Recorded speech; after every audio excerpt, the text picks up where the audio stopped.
This is a full-length movie featuring Gogeta traveling into Wukong's world. All the episodes have been combined into one complete movie, and the story takes place in an entirely new timeline.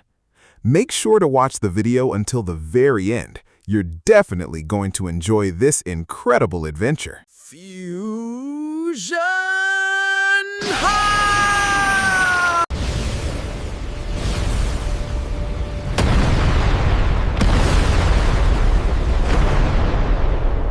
After Goku and Vegeta perform the fusion dance, they become one warrior.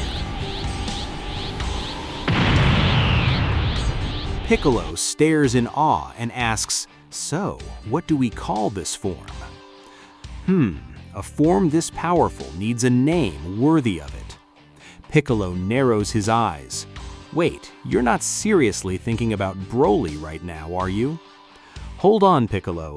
Naming this form, this is important. He pauses, then a grin spreads across his face. Yes, I've got it. This form's name will be Gogeta. And with that, Gogeta uses instant transmission and vanishes in a blink. When Gogeta opens his eyes, he's standing in a place he's never seen. The sky is the wrong color. The air hums with a strange, ancient energy. He scans his surroundings, uneasy. Where am I? This isn't my universe. And this energy, why does it feel so old? What Gogeta didn't realize was that his instant transmission hadn't just moved him through space. It had thrown him through time, 1 million years into the past, into a multiverse no Saiyan had ever laid eyes on. This was the universe of Sun Wukong. Far off, atop a mountain peak, stood a towering, solemn warrior, Argus.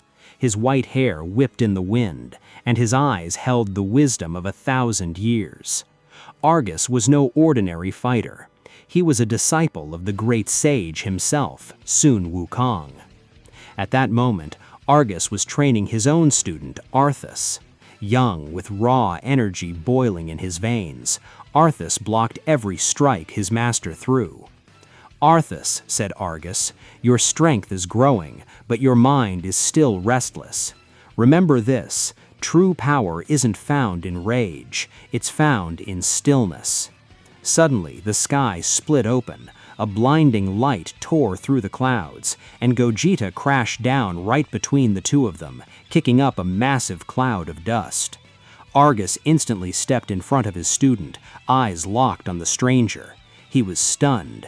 Who is this? This energy, I've never felt anything like it.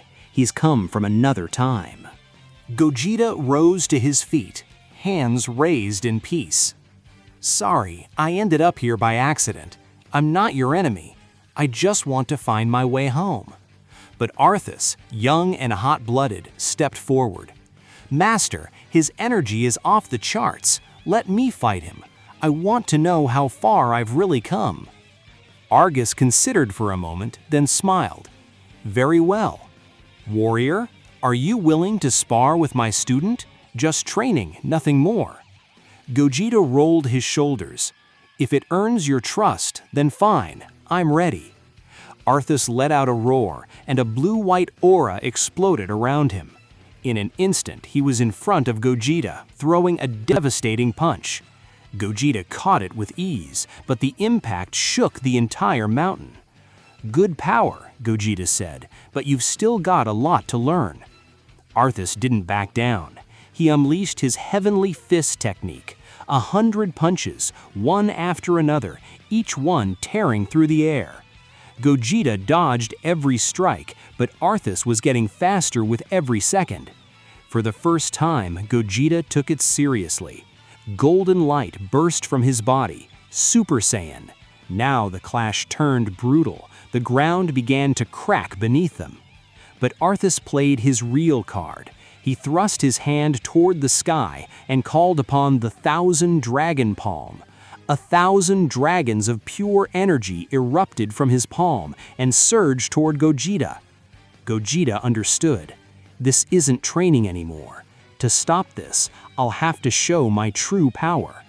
He closed his eyes and drew a deep breath.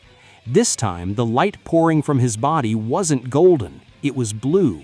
His hair shifted, and the very air around him bent under his rising power. Super Saiyan Blue!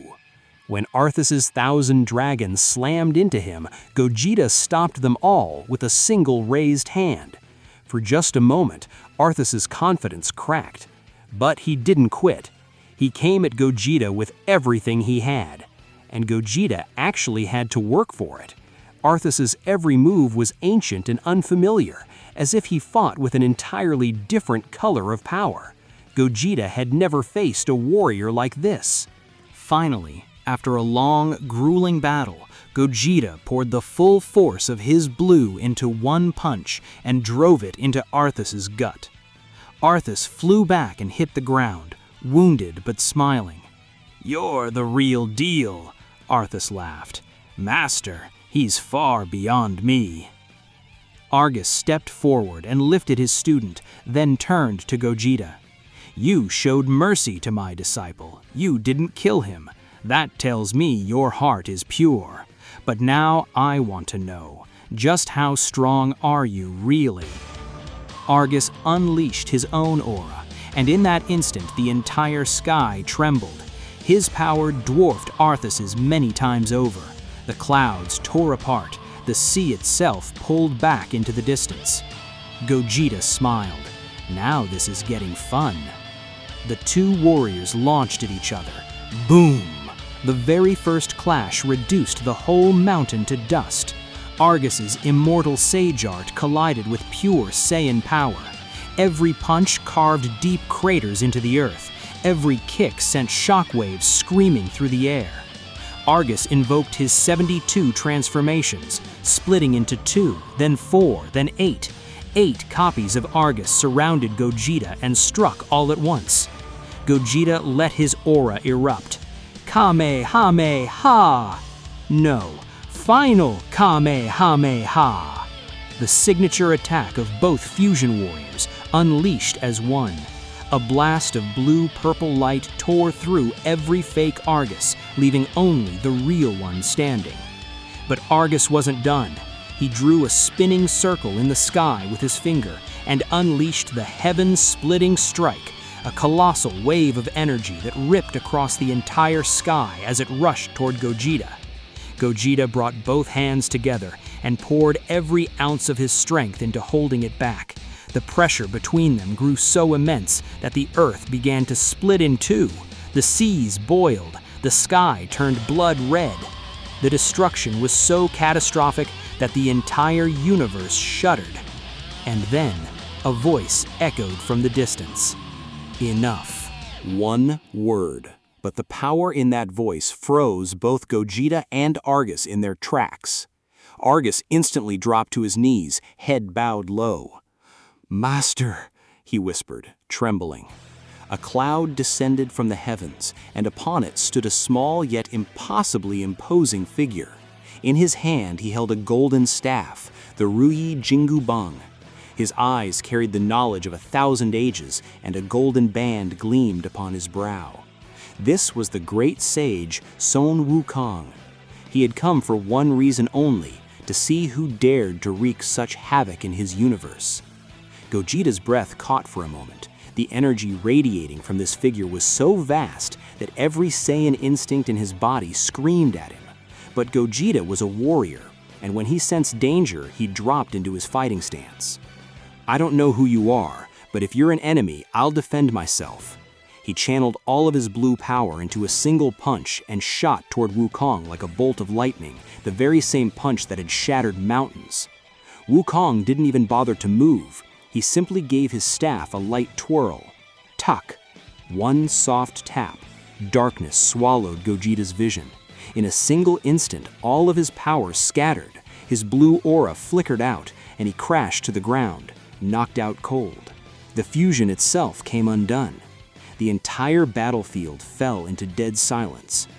Wukong tucked the staff back behind his ear and looked down at the fallen warrior with a faint smile.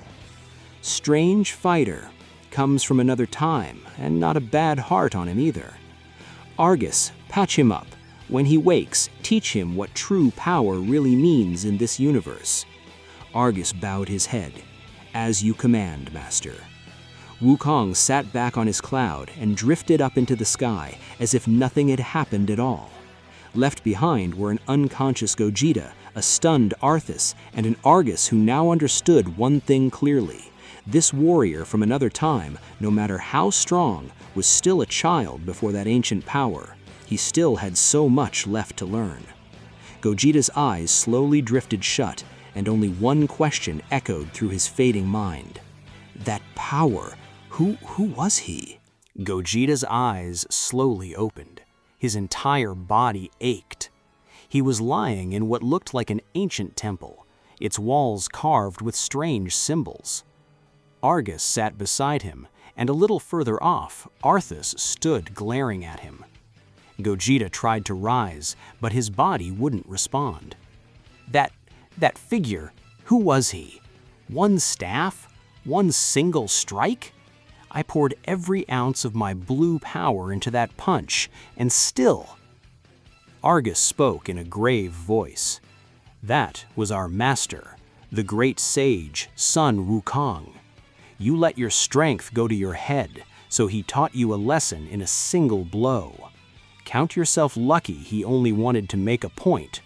Otherwise, you wouldn't be breathing right now." Gogeta fell silent. As a Saiyan, he had never felt so powerless before anyone. But this defeat didn't break him. It lit a new fire inside him. He pushed himself up to sit and looked at Argus. "I need to get back to my own time. But before that, I have to understand that power your master has. That wasn't ki. That wasn't an aura.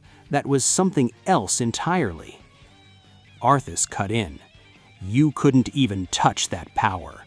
It's the fruit of thousands of years of discipline. An outsider like you isn't worthy of it."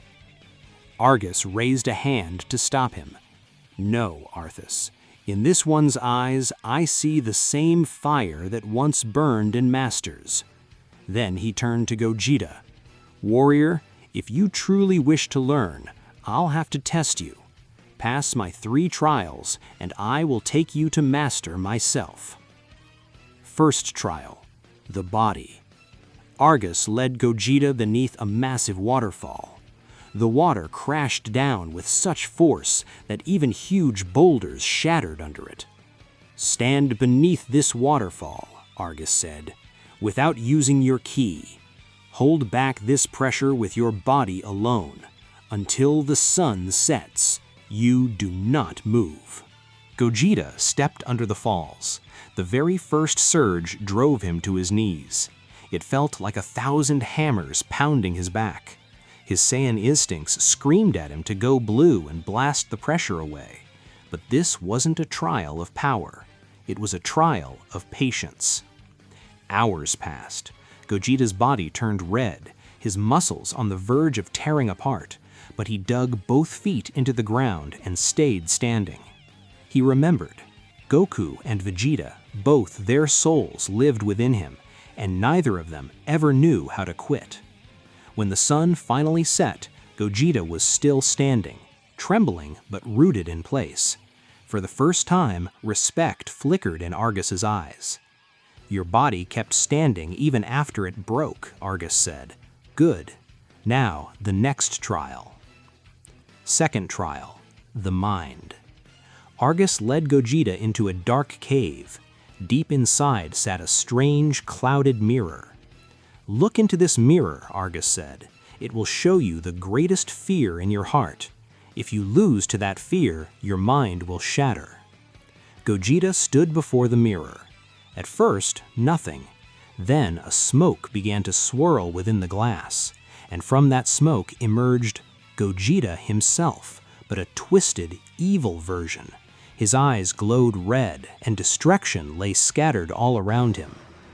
The evil Gogeta laughed. "Do you even know what you really are? You're a fusion, 2 people fused into one. You're not real. The moment your time runs out, you'll vanish. Goku survives, Vegeta survives, but you never even existed." This was Gogeta's deepest fear, the fear of his own existence, that he was nothing but a fleeting union with no true being of his own. Gogeta's hands began to tremble, but then he drew a deep breath and stared straight into the eyes of his dark self. "You're wrong," Gogeta said, his voice calm. "I'm not just some fleeting union. I am the very best of Goku's courage and Vegeta's pride. For as long as I exist, I fight with my whole heart, and if my time runs out, I'll go with my head held high, because I lived every single moment to the fullest. That is who I really am." The evil Gogeta dissolved back into smoke and vanished. The mirror cracked and shattered. Gogeta had passed the trial. Standing outside, Argus smiled. "You defeated your greatest enemy, yourself. Only one trial remains." Third trial, the Spirit. Now Argus took Gogeta to the highest peak of the mountain, where the air was so thin it was hard to breathe. "This final trial is the hardest," Argus said. "Now you'll fight me, but not with your power. You'll fight with the strength of your spirit. Master says a true warrior is one who still fights even when every ounce of his power is stripped away." Argus pressed a finger to Gogeta's forehead, and in an instant, all of Gogeta's ki was sealed. He was now like an ordinary man, no Super Saiyan, no blue, just Gogeta with nothing but his bare hands. Argus stepped forward and threw a brutal punch. Gogeta crashed to the ground. Without his power, he was terribly weak. Every one of Argus's blows tore through his body. "Get up," Argus said. "Power alone doesn't make a warrior." Spitting blood, Gogeta dragged himself upright. He swung a punch at Argus, but Argus caught it with ease. Gogeta fell again, then rose, then fell. Each time he grew more wounded, and each time he got back up. Against Argus's strength, victory was impossible for Gogeta, but Gogeta didn't know how to lose. He rose again and again, no matter how badly his body broke. Finally, when Gogeta fell for the 20th time and stood up for the 21st, Argus stayed his hand. "Enough," Argus said, deep respect in his voice. "You've won." Gogeta stood there, shaking. "But I never landed a single hit on you." "The trial of the spirit was never about landing hits," Argus said. "It was about never giving up, and you, even without your power, never once stopped. That is true strength. That is the very thing Master carries within him, a strength that never bends." Argus sent his ki back into Gogeta's body, and slowly Gogeta's wounds began to heal. Arthas, who had watched it all from a distance, now came to Gogeta's side. The arrogance in his eyes was gone, replaced with respect. "Forgive me, I underestimated you. You truly are a great warrior." Gogeta smiled and placed a hand on his shoulder. "And one day you'll surpass even me. That fire, it's in your eyes." Just then, the golden cloud descended from the sky once more. Upon it stood Sun Wukong, staff tucked behind his ear, a faint smile on his face. "So you've passed all 3 of my trials," Wukong said. "That Gogeta I dropped with a single strike, he's gone now. What stands before me isn't just power anymore. Now there's understanding in you too." This time, Gogeta didn't take a fighting stance. He bowed his head. "Forgive me. In my arrogance, I raised my hand against you. Now I know true strength was never just a fist." Wukong burst out laughing. "Ha! You've learned in moments what takes many warriors an entire lifetime." Then a mischievous glint lit up his eyes.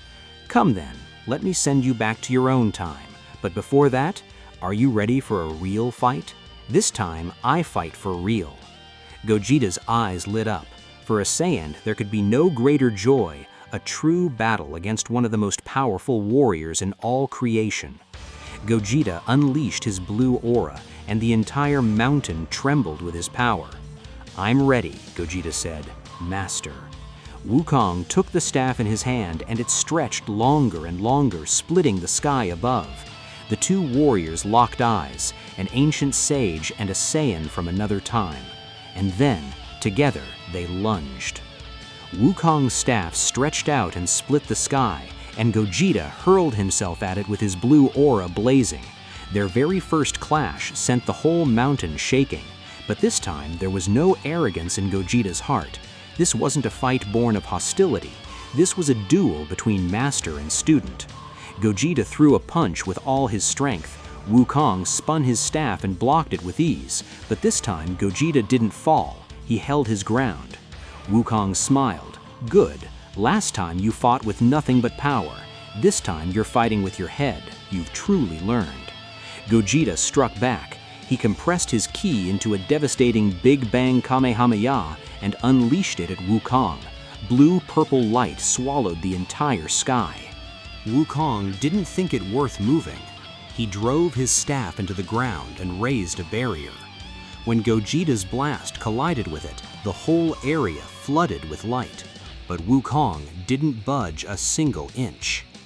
"Good power," Wukong said, smiling through the smoke. "Now it's my turn." Wukong twirled his staff, and from it burst 1,000 tiny staffs, each one flying at Gogeta like a bullet. Gogeta used his speed to dodge them, but behind every staff was a shockwave that kept driving him back. Gogeta used instant transmission and appeared behind Wukong in an instant. He drove a kick in with everything he had. This blow was truly ferocious. For the first time, Wukong had to take a step back. Wukong's eyes gleamed. "Ha! You moved me. Very few warriors can manage that." Gogeta smiled, breathing hard. "You're still not using your full power. I can feel it." "Exactly right," Wukong said. "Because this fight isn't about winning. It's about teaching you." Wukong shrank his staff and tucked it behind his ear. Then, with nothing but his bare hand, he made a pushing motion toward Gogeta through the air without ever touching him. That one light push sent Gogeta flying for miles. He slammed into a mountain and finally stopped. Gogeta gasped for breath. What kind of power is that? You didn't even touch me." Wukong walked toward him slowly. "This power doesn't come from ki. It comes from the spirit. The calmer your mind, the deeper your strength runs.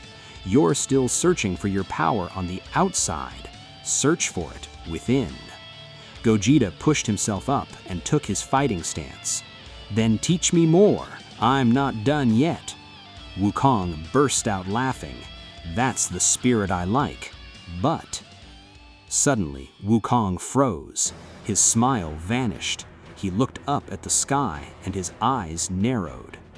"This power," Wukong said, "it doesn't belong to this universe." Far off, in one corner of the sky, a dark spot began to bulge outward. From it poured an energy so vile, so monstrous, that the entire sky turned black.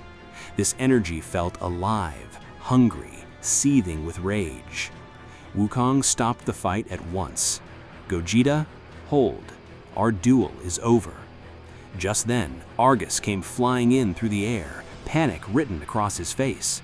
"Master, a message has come from another universe. An ancient demon has awakened there. Kagutsu, the devourer of worlds. He's swallowing entire universes one by one. His next destination is the universe next to ours." A grave look settled into Wukong's eyes. "Kagutsu, I thought he was sealed away thousands of years ago. If he's awakened, no ordinary warrior can stop him." Argus bowed his head.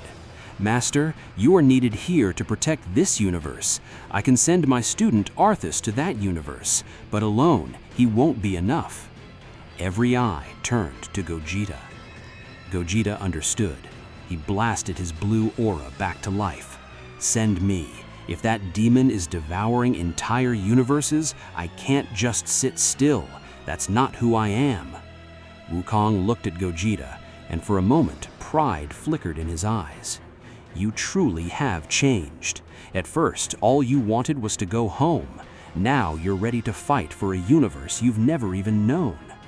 There's no one of mine there, but there are still people there, families, children. I can't watch them die." Wukong turned to Arthas. "Arthas, this is your first true trial. Go with this Saiyan and stand by each other. Remember, power alone won't beat this demon. The two of you will have to become a team." Arthas nodded, fired up. "Yes, Master, I'm ready." Argus brought his hands together and recited an ancient chant. From his fingertips, a shimmering portal tore open, and beyond it lay pitch-black darkness. That same vile black energy radiated from within it. "This portal will take you both straight to the universe where Kagutsu is unleashing his destruction," Argus said. "But be careful. Kagutsu isn't just powerful, he's cunning. He'll turn your fear and your rage into his own weapons." Gogeta and Arthas stood before the portal. Gogeta looked at Arthas. "You ready?" Arthas smiled and clenched his fist. "With you, absolutely." Wukong stepped forward and placed a hand on Gogeta's shoulder. "One last thing, Gogeta. When everything falls apart, when the last of your strength runs dry, remember the trials you passed. The body will break, the mind will fear, but the spirit never bends. That is your true power." Gogeta bowed his head in respect. "I won't forget, Master, and I'll come back to finish my training." Wukong burst out laughing. "I'll be waiting. Now go, a universe is waiting for you." Gogeta and Arthas looked at each other, nodded, and together they leapt into the dark void. Stepping through the dimensional rift, the two warriors do not find a new battlefield. They witness the absolute corpse of a cosmos. The sky above is not dark. It is a sentient, suffocating void, completely devoid of stars. The ground beneath their boots is a fractured jigsaw puzzle of shattered continental plates drifting aimlessly over oceans of liquid cosmic fire. Miles away, planetary debris burns silently in the thin atmosphere, a testament to a reality drawing its final, agonizing breaths. And dominating the center of this absolute ruin stands Kagutsu. He is no mere demon born of mortal sin. He is a living singularity of antimatter.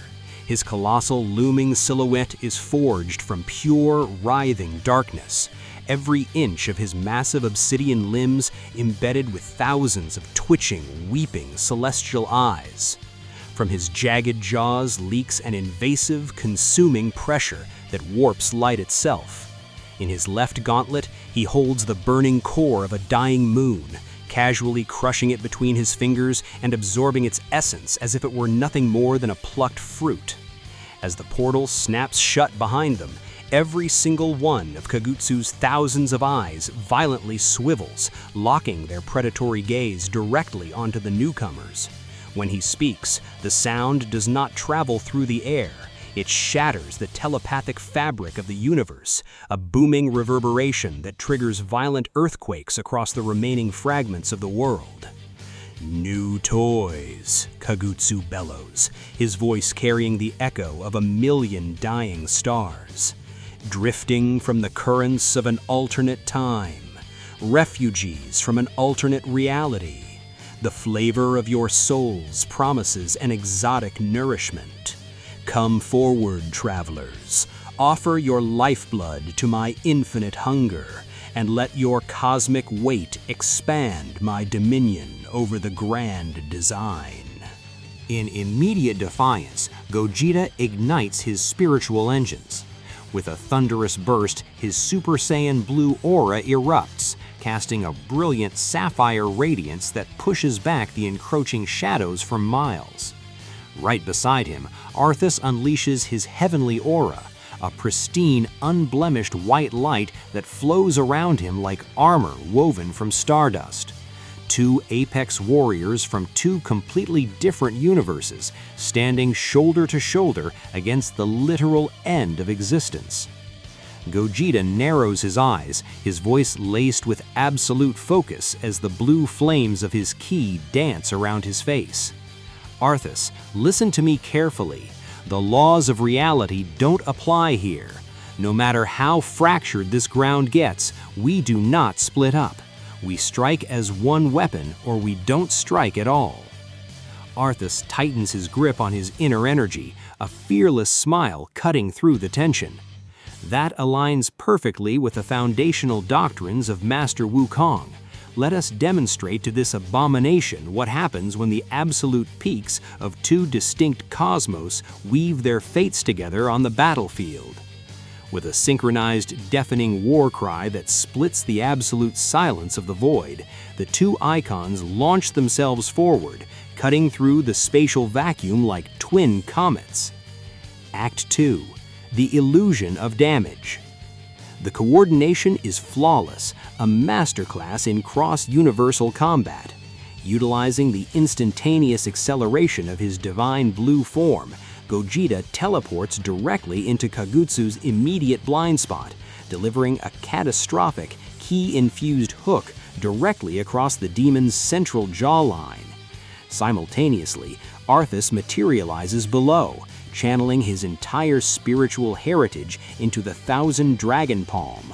A barrage of 1,000 spectral dragons made of white energy slams directly into Kagutsu's spine.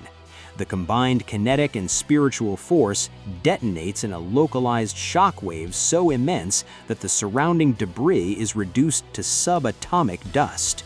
Yet, as the violent smoke of their assault disperses into the vacuum, the reality of their situation settles like ice in their veins. Kagutsu remains anchored to the exact same coordinates. Not a single stone of his armor is cracked. Not a single cosmic eye has blinked out of existence. The thousands of eyes covering his form begin to narrow in a synchronized, mocking blink.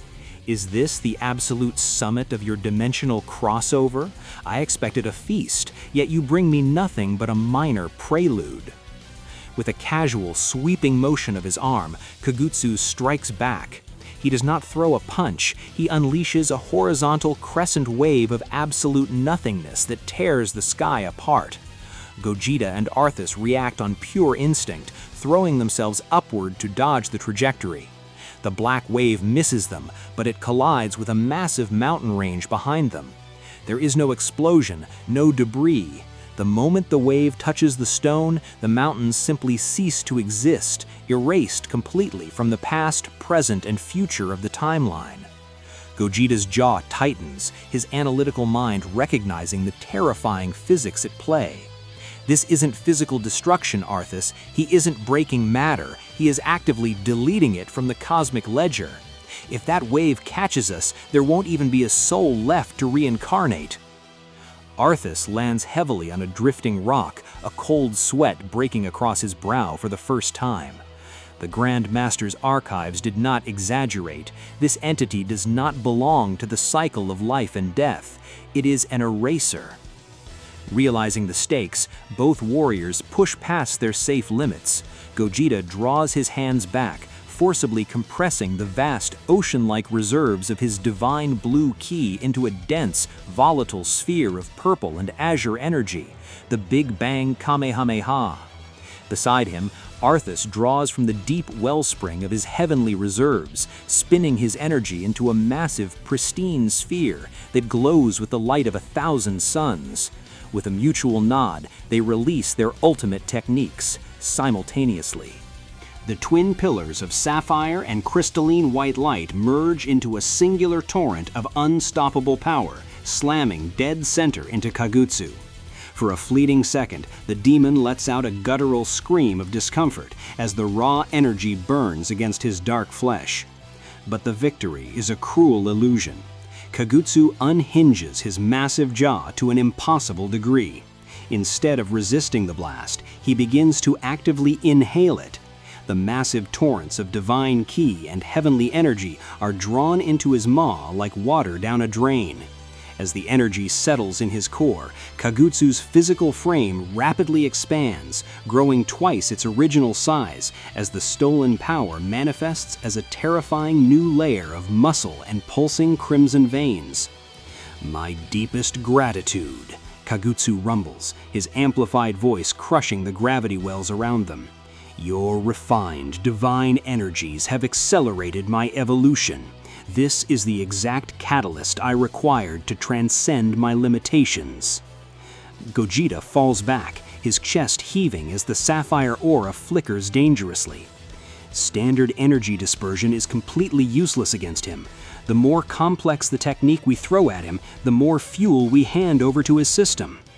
Before they can adapt, Kagutsu opens a massive eye situated on his chest. A concentrated beam of absolute darkness shoots out, tracking Gogeta's signature. Gogeta attempts to throw up a defensive barrier, but the beam pierces right through it, striking him squarely in the chest. A scream of pure agony rips from the fused warrior as he crashes violently into the fractured ground, the dark beam actively unraveling the stability of his Super Saiyan Blue form. "Gogeta!" Arthas yells, abandoning his defensive stance to rush to his partner's side. But Kagutsu anticipates the movement. With a casual flick of his massive backhand, he creates a wall of kinetic force that hits Arthas like a falling moon. The young warrior is sent hurtling across the expanse, crashing through multiple layers of floating bedrock before embedding deep into a solid stone structure, spitting fresh crimson blood onto the dust. Act 3. The Edge of the Abyss.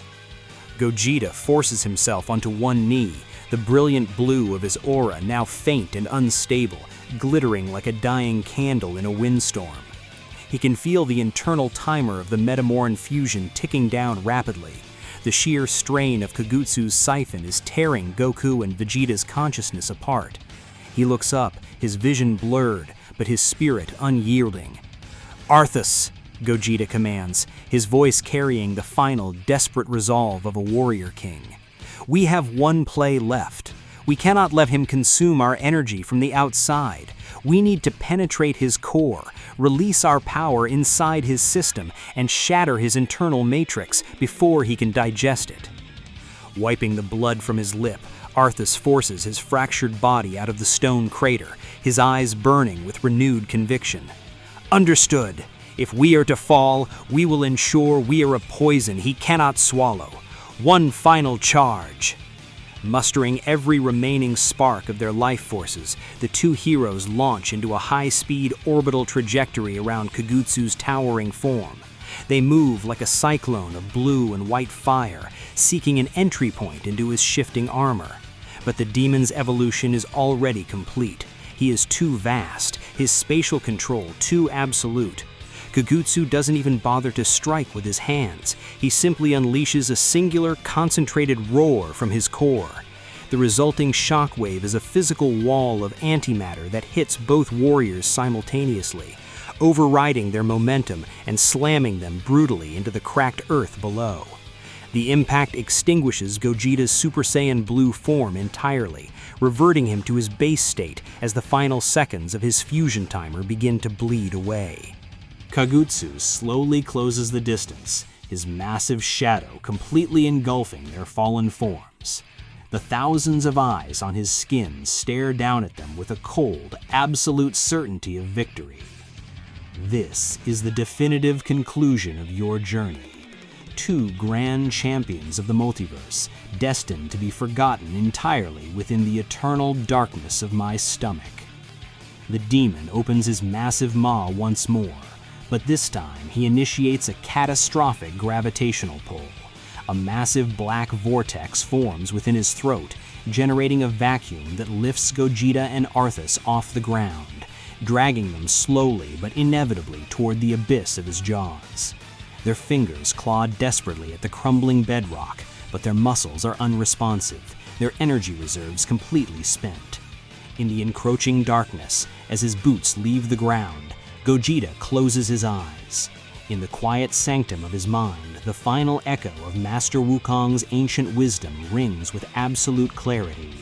The flesh will fail, the mind will falter under the weight of fear, but the spark of the eternal soul bows to no master. "I will never yield," Gogeta whispers through his grit teeth, forcing his trembling hands to form the final seal of his remaining life force. Yet the gravity of the void is absolute. Step by step, the two warriors are pulled closer into the center of the dark maw. The darkness closes in from all sides, and the light of hope begins to fade into the final silent night. Act 1. The Sentinel of the Storm. And just as the crushing gravitational pull of the dark maw threatens to consume the final remnants of their life force, the absolute vacuum of the dead cosmos is violently shattered. Heaven's thunder! A cataclysmic bolt of iridescent, blinding white lightning tears through the upper boundaries of the broken space, descending with the velocity of an exploding star. The jagged column of pure elemental fury strikes Kagutsu dead center across his main jawline. A horrific hiss of burning antimatter echoes as the demon releases a guttural roar of genuine agony, his massive head snapping backward. The absolute gravitational vortex within his throat instantly collapses under the sudden kinetic disruption, releasing its deadly hold on the battlefield. Gogeta and Arthas crash heavily against the trembling Earth, their depleted systems desperately trying to process the sudden shift in the atmosphere. Looking up through the ozone-scented haze, they witness a breathtaking transformation in the sky. Hovering in the center of the electrical aftermath stands a magnificent new vanguard. His physical frame is dense, sculpted from unyielding martial discipline, draped in loose battle robes that ripple against the rising air currents. Raging arcs of twin-colored amber and sapphire lightning dance wildly around his shoulders, his eyes glowing like twin hurricanes of raw cosmic energy. Held firmly in his right gauntlet is a shimmering ancient crystalline spear, the Thunder Lance, its tip vibrating with a frequency that systematically shatters the local gravity wells. Arthas forces himself upright, his damaged vision clearing as a look of profound recognition washes over his face. That weapon! The frequency of that storm! It's Raijin, the legendary third disciple of Grand Master Wukong! Descending through the crackling atmosphere with absolute grace, Raijin lands directly in front of the fallen warriors. He keeps his back turned toward them, presenting his unyielding frame as a shield, while his piercing, storm-lit gaze locks directly onto the recovering demon. The volatile emerald and golden lightning radiating from his aura completely illuminates the pitch-black horizon, driving the oppressive shadows back for miles. Am I fashionably late to the apocalypse? Raijin asks, a cool, unbothered smirk cutting through the immense tension. The Grand Master intercepted a severe anomaly in the spatial currents. He told me a Cyan refugee and a stubborn new disciple were about to be turned into cosmic dust. Looks like my timing remains impeccable. Kagutsu retreats several hundred meters, his thousands of eyes blinking rapidly as he wipes a trail of smoking black fluid from his fractured jaw. For the first time since the confrontation began, the arrogant malice in the demon's gaze shifts into an expression of calculated caution. Yet another child of Wukong. You pests continue to crawl out of the woodworks, defying the natural order of consumption. Raijin spins his spear with blinding velocity, generating a massive orbital ring of thousands of localized lightning bolts that hover protectively around the vanguard.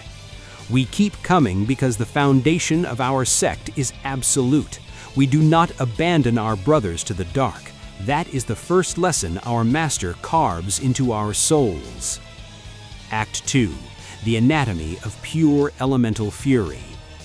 Gogeta strains against his breaking framework, the brilliant sapphire glow of his Super Saiyan blue form completely extinguished now, leaving him in his base state.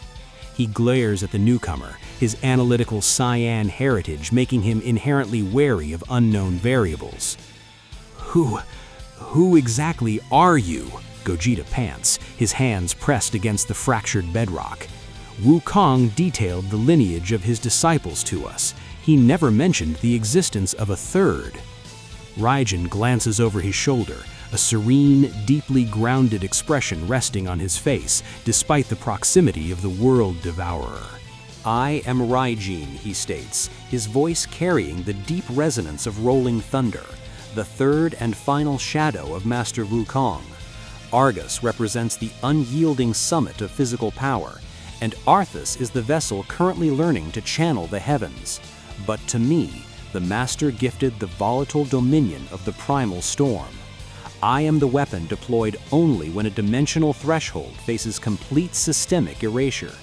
And right now, he points the glowing tip of his lance directly at the looming obsidian giant. That systemic threat is this abomination. Gogeta's eyes widen slightly. The raw, unfiltered output bleeding from this new warrior's core is staggering, easily rivaling the peak presence of Argus, perhaps even exceeding it in terms of sheer kinetic volatility. Gripping his lance with both gauntlets, Raijin shifts into a classic vanguard stance, his boots anchoring into the stone. Now both of you step back immediately, recalibrate your internal engines, and force your energy centers to cycle. Containing this monster is not a solo venture. We will have to strike as a unified trinity. Kagutsu focuses the entirety of his thousands of weeping eyes onto Raijin, his obsidian skin blistering as a fresh torrent of corruptive, foul antimatter energy erupts from his pores. 3 disciples, 1 displaced Saiyan mortal, a pathetic gathering of ingredients. Let us see if your collective weight can even scratch the surface of my void. I remain ravenous, and you shall serve as the ultimate feast to inaugurate my ascension. The electrical currents surrounding Raijin intensify into a deafening roar. Gogeta closes his eyes, forcing his Saiyan cells to forcefully kickstart his divine blue reserves, drawing the scattered particles of light back into his center. Beside him, Arthas wipes the crimson stain from his chin, his heavenly fist locking into place as he resumes his fighting stance. 3 champions, a master of the cosmic storm, a rising star of the heavenly arts, and a Saiyan fusion born from a completely different continuum of space and time, now stand in perfect alignment against the world-devouring entity. Lifting his lance high toward the suffocating vault of the sky, Raijin triggers a reaction that forces the entire dead universe to tremble as jagged forks of lightning split the void in 2. "Let us begin," Raijin commands, his aura flaring into a brilliant supernova. "Let us educate this demon on the true consequence of crossing the disciples of the Monkey King." In a fraction of a millisecond, the Trinity launches forward, converging on Kagutsu like a collapsing galaxy. Act 3, the Trinity Vanguard and the Black Sun. The synchronized assault hits Kagutsu with the force of 1,000 planetary collisions.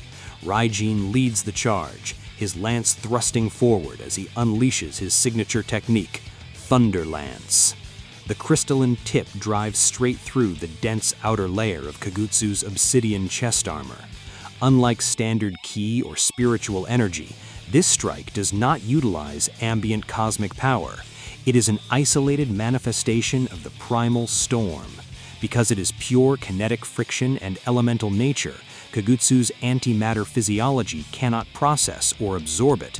The electricity courses through his internal network, violently disrupting his molecular stability from within. For the first time since his awakening, a scream of pure, unadulterated physical pain rips from Kagutsu's maw. What is this foul attribute? My void cannot consume this energy. Raijin smiles through the electrical discharge, driving the spear deeper. My lightning isn't an energy signature you can digest, demon. It is the literal wrath of the sky itself. You can't consume nature. Recognizing the tactical window, Gogeta feels the familiar divine warmth of his Super Saiyan blue aura exploding back into existence. Arthas, while Raijin has his internal matrix paralyzed, we take out his primary sensory nodes from the rear. Move. Moving at velocities that blur the spatial dimensions, Gogeta and Arthas manifest directly behind the giant. Gogeta channels the entirety of his restored divine force into a singular, concentrated fist, slamming it directly into the cluster of thousands of eyes lining Kagutsu's upper back. Simultaneously, Arthas deploys his heavenly fist, hammering a relentless sequence of 100 consecutive strikes into the demon's spinal column. Caught in a flawless three-pronged pincer movement, the World Devourer is completely immobilized. Lifting his lance once more, Raijin calls down the absolute summit of his power. The black clouds above begin to rotate in a massive, sweeping vortex. "Witness the final verdict of the heavens," he screams, "Heaven's judgment!" A continuous, unbroken deluge of thousands of lightning bolts rains down from the high atmosphere, pinning Kagutsu to the ground. Each strike scorches his dark flesh, burning away his weeping celestial eyes and causing his dark miasma to scatter into harmless smoke. But a being that has devoured an entire cosmos does not fall so easily. In a move born of absolute desperation, Kagutsu snaps all of his remaining eyes shut, unleashing a low, sub-audible roar that warps the gravitational constant of the planet. A massive, omnidirectional shockwave of black antimatter violently expands from his center, catching all three warriors off guard and hurling them miles across the ruined landscape. When the dust clears, Kagutsu undergoes a horrific mutation. His frame swells to thrice its original size, his obsidian skin now dripping with a thick, liquefying darkness that dissolves the very air it touches. Stone, light, and ambient energy are systematically pulled into his orbit and erased. "The games are officially concluded," Kagutsu roars, his voice now a chorus of 1,000,000,000 dead souls. "You have forced me to unleash the absolute baseline of my consumption. I have digested this entire universe, and now I will delete your names from the fabric of reality itself." Extending his colossal mutated arms wide, Kagutsu begins to draw the remaining mass of the dead cosmos into a singular focal point above his head, creating a terrifying black sun, a hyperdense anomaly of concentrated antimatter large enough to swallow multiple neighboring dimensions. The immense gravitational drag of the black sun causes the very legs of the three warriors to buckle against the stone. Raijin's storm-lit eyes narrow into slits as he feels the dimensional barriers beginning to tear. If that singularity is allowed to launch, it won't just erase this dead husk of a world, it will bleed into the adjacent realities, triggering a systemic collapse across the multiverse. We have to neutralize it at the source right now. Gogeta steps to the front of the vanguard, his Super Saiyan blue aura exploding into a massive, roaring pillar of absolute blinding azure light that defies the gravitational drag of the black sun. Then we stop holding back and gamble everything on a single roll of the dice. Raijin, Arthas, channel the absolute maximum capacity of your remaining life force directly into my center. I am going to forge an attack so dense his void will shatter before he can even open his mouth. The final gambit is initiated not with words, but with an absolute surrender of power. Raijin shifts his grip, reversing the trajectory of the Thunderlance and pointing the crackling crystalline tip directly toward the small of Gogeta's back. With a low, vibrating hum, the entire elemental reserve of the primal storm leaves the weapon, transforming into columns of erratic amber and violet lightning that violently drill into the Saiyan's spine. Simultaneously, Arthas steps into the epicenter of the storm, placing both of his open palms flat against Gogeta's shoulder blades. He closes his eyes, forcing his spiritual gates to tear wide open, pouring the vast, stardust-woven currents of his heavenly aura directly into the Saiyan's molecular matrix. Inside Gogeta's physical vessel, a terrifying, unprecedented alchemical reaction takes place. Three entirely distinct apex forces: the volatile, limitless potential of a Super Saiyan Blue, the ancient, structured divinity of the heavenly arts, and the chaotic friction of the primal storm, collide, boil, and eventually forge an absolute synthesis. The visual result is breathtaking. Gogeta's signature sapphire aura does not expand. Instead, it condenses into a shimmering, multi-layered shield of pure energy. Jagged arcs of brilliant golden lightning, deep sapphire flame, and a blinding cosmic white light dance in perfect harmony around his frame. The ground beneath his feet is instantly vaporized, not by heat, but by the sheer density of his presence. Drawing his hands back to his hip, he forms a deep cup with his palms, forcing the three competing universal forces into a singular, hyper-compressed focal point. Aware of his impending erasure, Kagutsu unleashes the Black Sun. The massive, unstable sphere of antimatter leaves his palms, distorting gravity so severely that the continental plates beneath them are violently pulverized into floating molecules.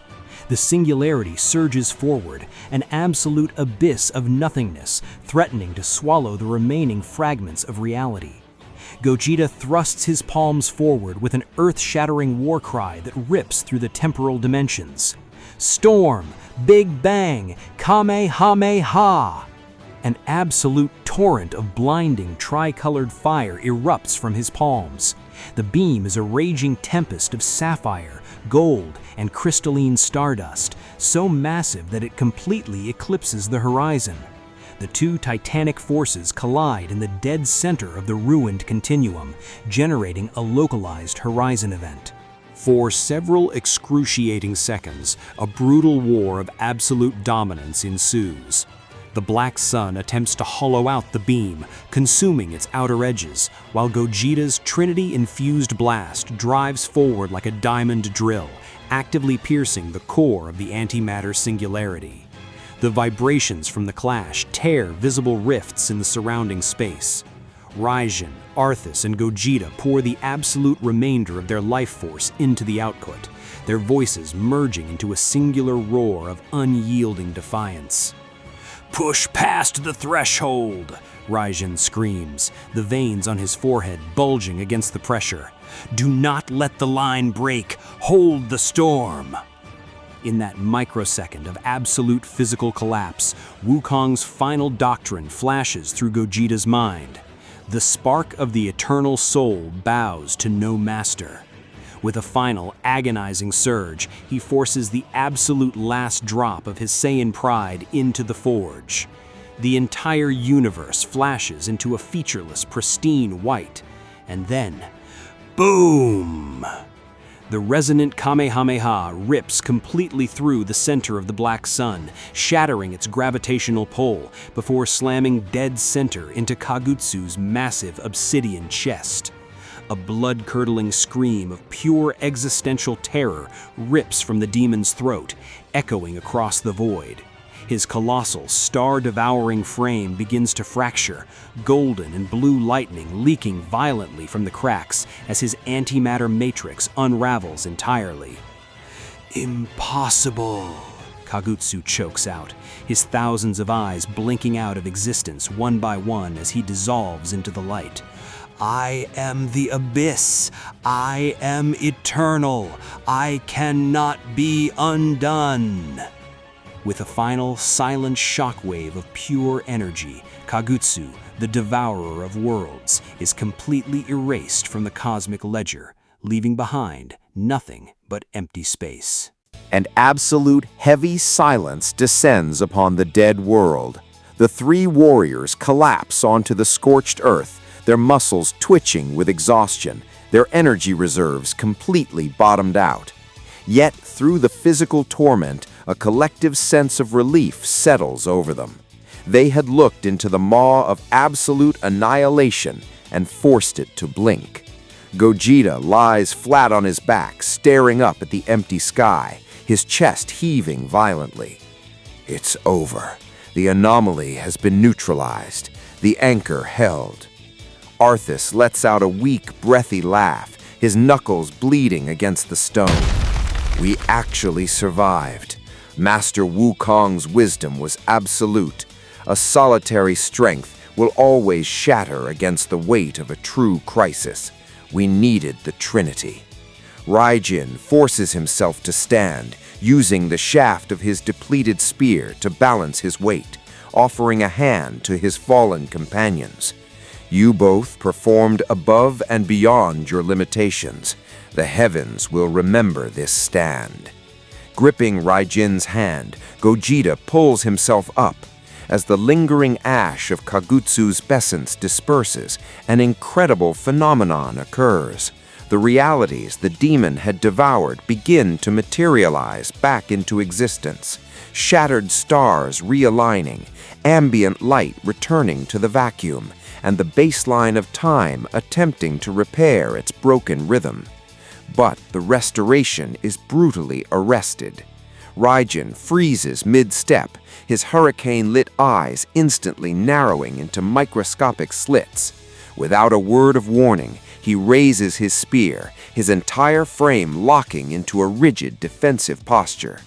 Gogeta shifts his weight, his instincts instantly flaring. "Raijin, what do you see? The threat is gone."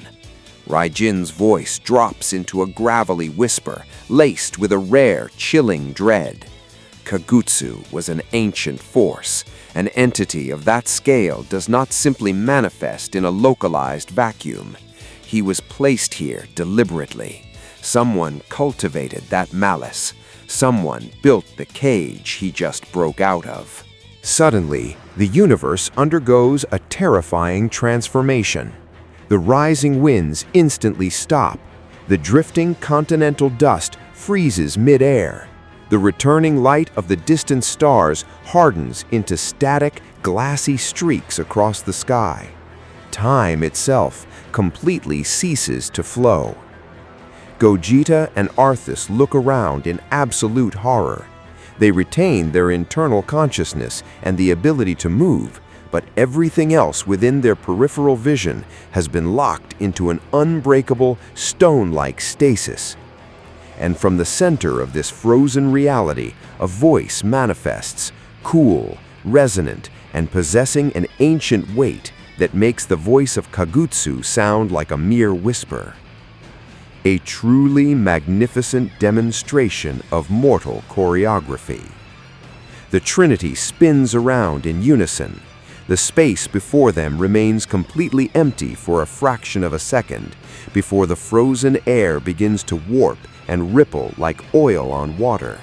Slowly, an elegant, towering silhouette condenses from the temporal fabric. He is a man of severe, absolute composure, his features partially obscured by a shifting veil of dark matter. His eyes do not possess pupils. They are two miniature, hyperdense burning stars that pierce through the dark. Floating lazily behind his shoulders are thousands of microscopic, swirling miniature galaxies, spinning and interacting like intricate glass marbles under his direct, silent command. Raijin's grip on his spear slips, his knuckles trembling as the blood drains from his face. This violates every foundational text. You are a myth, a bedtime story told to the initiates. The Grand Master explicitly stated you were expunged from the outer records eons ago. Expunged? How does one erase the ink that wrote the page? I was never absent, child, merely observing from the spaces between your breaths. I am present within every tick of the cosmic clock. I am. His voice echoes through the frozen neurons of the universe. Voran, the timeless architect. Despite his exhausted framework and trembling limbs, Gogeta instinctively drops into a low, aggressive fighting stance. The pressure radiating from this entity is entirely alien. It does not possess a traditional battle power signature. It feels like standing before the literal concept of gravity itself, an output that dwarfs the peak authority of Master Wukong. Voran, Gogeta growls, his voice steady despite the physical strain. Identify yourself. Why did you engineer this absolute slaughterhouse? What is your purpose here? Voron sweeps his left hand in a slow, elegant arc, causing the miniature galaxies behind him to dance in perfect mathematical synchronization. I am a grand master engaged in an infinite scale, Gogeta, and this grand multiverse you fight so desperately to preserve. It is merely the board upon which I test my theories. Every timeline is a square, every warrior a piece to be moved. He turns his burning stellar gaze toward the empty space where Kagutsu had dissolved. Kagutsu, a crude instrument, a minor pawn I quarantined eons ago and deliberately introduced into this specific sector. Why? Because I required an absolute crucible to evaluate the variable weight of my newest, most intriguing piece. His brilliant, burning eyes lock directly onto Gogeta's center. And that piece is you. A profound, freezing dread settles into Gogeta's core. You orchestrated the systematic annihilation of an entire universe, permitted the slaughter of billions of innocent souls simply to run a calibration test on me. We are nothing but strategic data to you. Voron nods slowly, his expression remaining entirely placid, completely devoid of human regret or malice. Realities are forged, and realities are reduced to ash.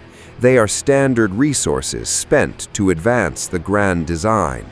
But a fusion warrior of your specific configuration, the literal structural union of two independent souls operating within a divine framework, you represent the final missing component for the opening gambit of my true masterpiece.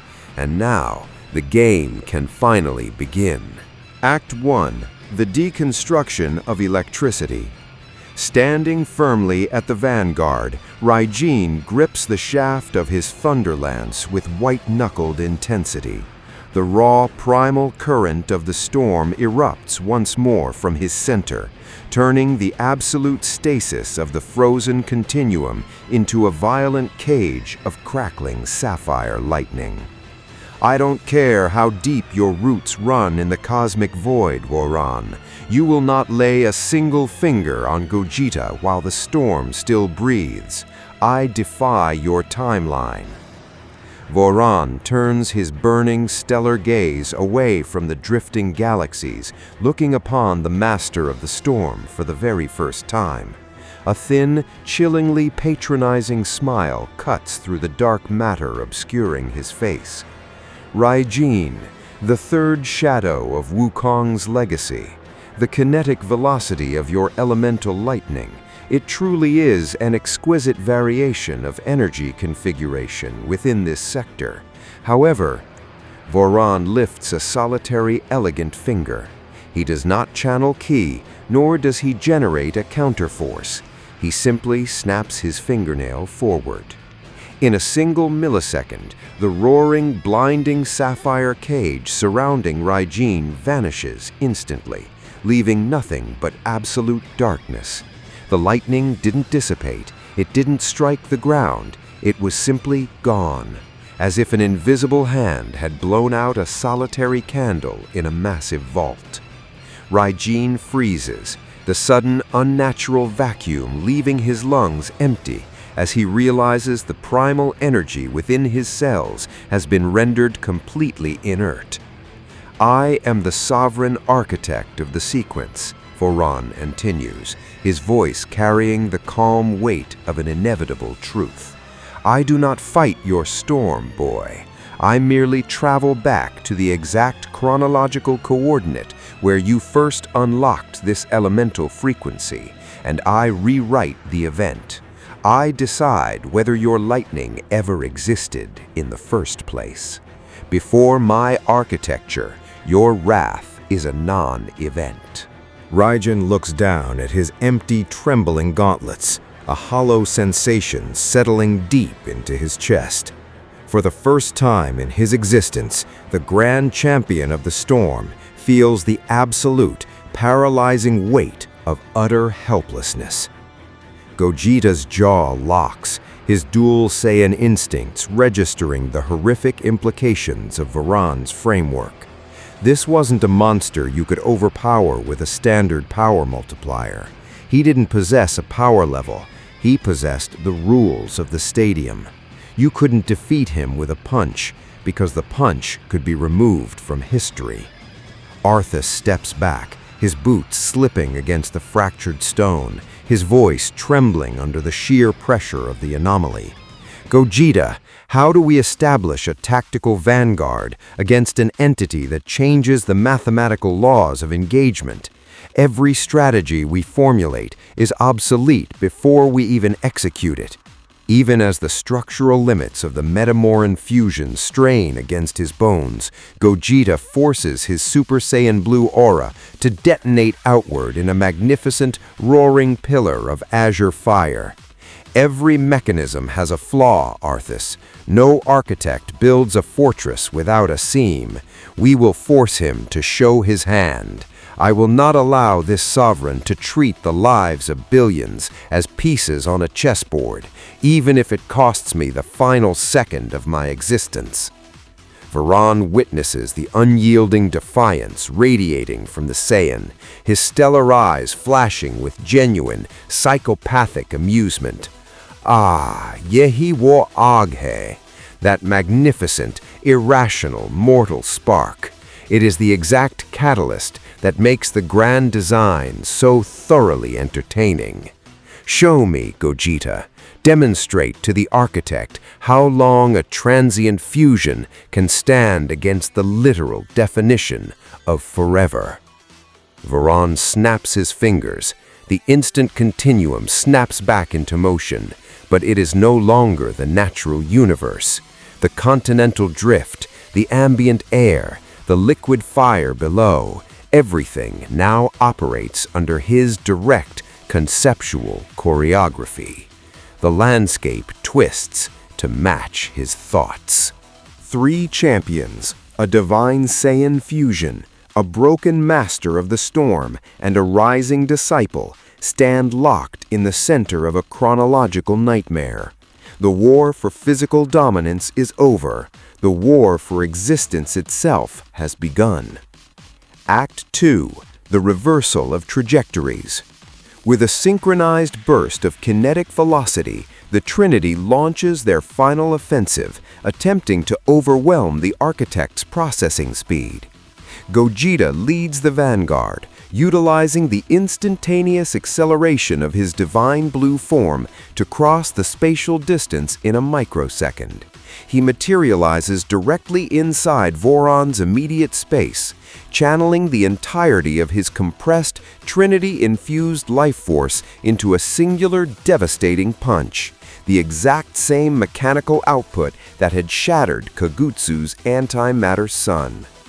But the moment the tip of Gogeta's knuckle is a mere millimeter away from Voron's cheek, the entire universe grinds to a dead stop. Without shifting his stance, Voron calmly lifts his finger, tapping the side of Gogeta's frozen fist. The Saiyan's momentum is locked in a temporal vice, his muscles paralyzed mid-strike. "Catastrophically sluggish, Gogeta," Voron whispers, his face inches from the frozen fusion. "To your mortal perception, this calculation took a fraction of a second. But within the spaces between this specific millisecond, I have lived 1,000 years, analyzed every permutation of your movement, and designed your conclusion." With a casual, effortless flick of his palm, Voron applies a microscopic pulse of temporal mass. The kinetic displacement hits Gogeta like a collapsing star, hurling his frame across the horizon. The Saiyan crashes violently through a series of floating continental shelves, his body plowing deep into the iron core of a dead mountain range miles away. Seeing his ally thrown aside, Arthas unleashes a roar of pure, unfiltered fury. Thrusting his open palms forward, he deploys the 1,000 Dragon Palm at its absolute maximum output. A localized stampede of thousands of spectral white dragons made of concentrated heavenly energy floods the sky, descending upon Voron from all vectors. Voron looks up at the roaring tide of stardust, his expression remaining entirely bored. He elegantly rotates his wrist, tracing a reverse circle in the air. Instantly, the laws of cause and effect twist. The thousands of white dragons suddenly freeze mid-flight, their roars echoing backward as their trajectories are violently inverted. Time flows backward for the attack. The spectral beasts turn around, tracking Arthas's specific spiritual signature, and slam directly back into their creator. A series of catastrophic detonations rip through the ground, forcing a scream of agony from Arthas as his own heavenly energy shatters his defensive armor, sending him crashing into the dust, bleeding and broken. "You released that energy exactly 3 seconds ago," Voron states, his voice carrying an eldritch tranquility. "I simply instructed those 3 seconds to walk backward. You destroyed yourself with your own ambition." Raijin unleashes a primal war cry that shakes the upper atmosphere. The absolute lockdown on his cells fractures as his deep ancestral connection to the storm overrides the localized rewrite. The sky above turns into a black vortex of roaring thunder as he hovers above the architect, pointing the thunderlance downward. "Heaven's judgment!" A continuous, unbroken deluge of thousands of lightning bolts descends simultaneously, a massive column of elemental friction designed to incinerate Voron's coordinates. Voron doesn't even move to dodge. He simply looks up at the descending apocalypse and makes a sweeping motion with his palm. The thunderbolts freeze mid-air, hardening into static pillars of glassy gold light before systematically dissolving into thin air, erased entirely from the timeline, as if the storm had never gathered. "Lightning is the wrath of the sky," Voron muses softly. "But I walked these spaces before the concept of a sky was ever drawn into the architecture. I delete the moment of the strike." The thunderlance slips from Raijin's unyielding grip, clattering against the stone. The master of the storm stands completely unanchored, his eyes hollowed out by absolute despair. This isn't a combatant. He doesn't occupy the spectrum of victory or defeat. He is the framework itself. Act 3. The Trinity Pincer. The 3 warriors drag their fractured bodies back into the center of the ruin, their breathing ragged, their physical structures covered in deep, smoldering wounds.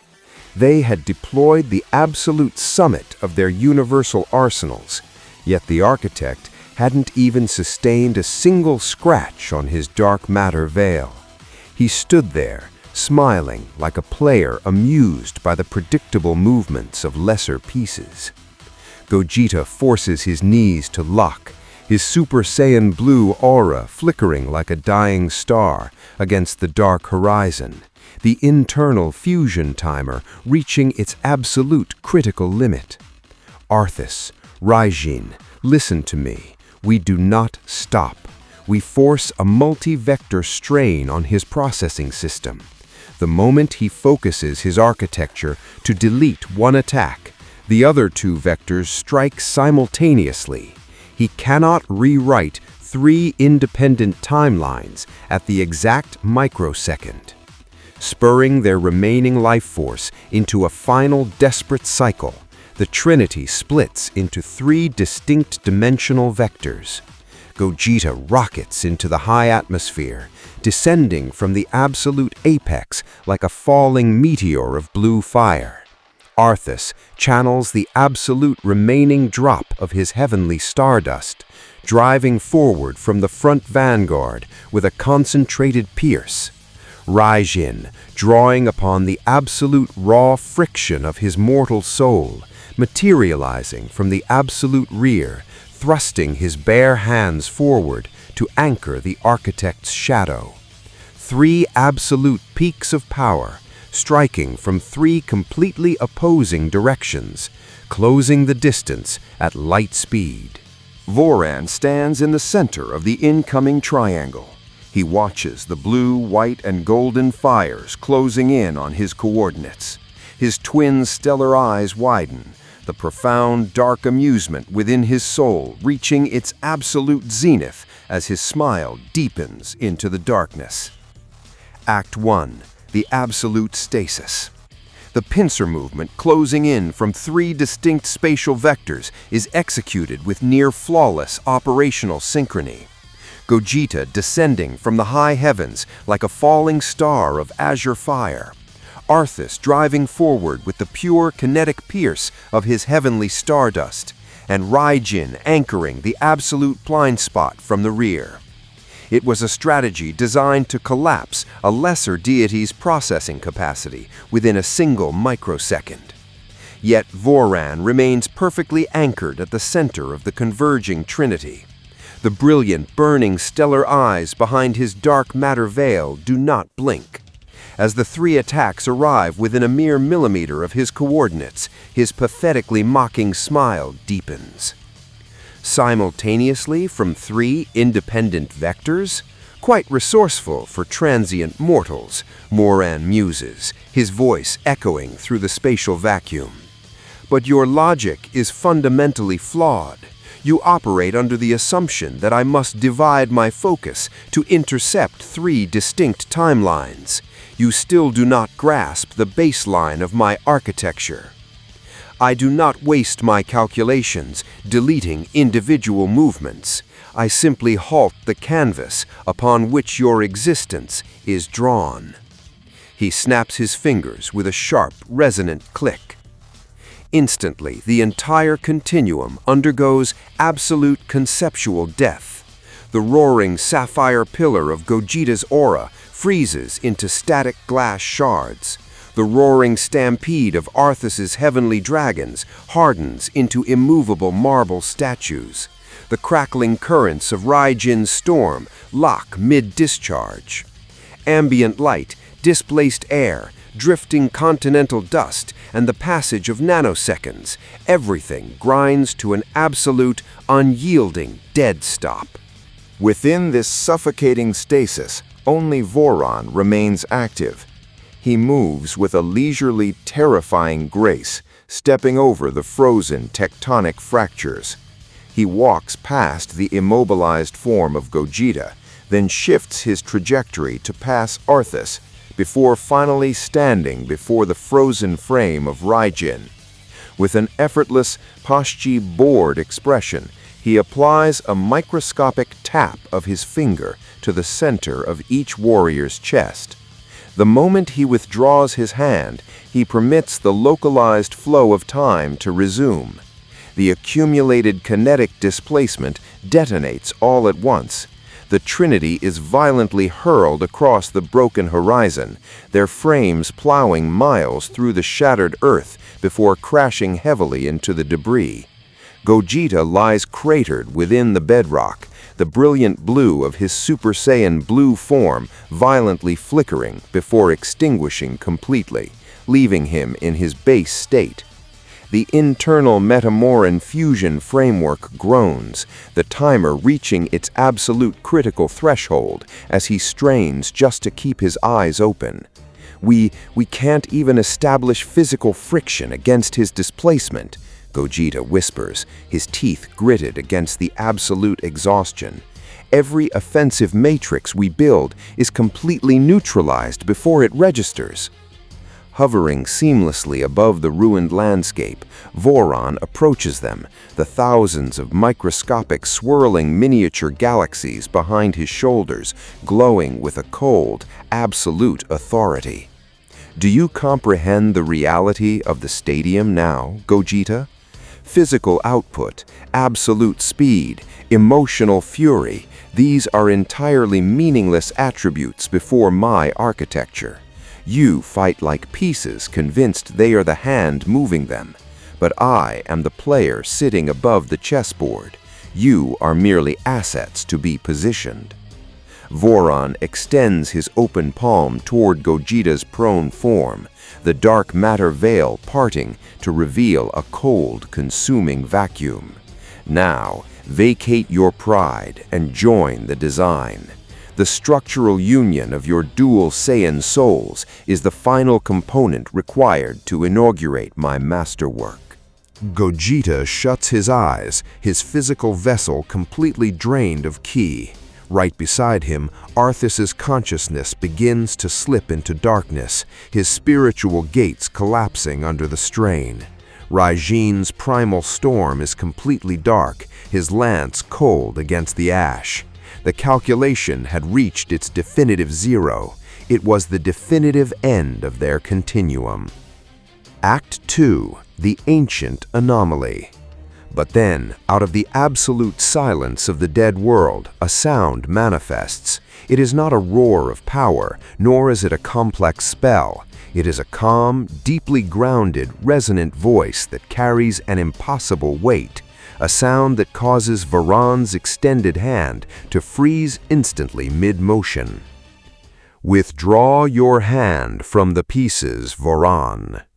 Voron pivots on his heel, and for the first time in 10,000 eons, the burning stellar eyes of the timeless architect widen in genuine, unadulterated shock.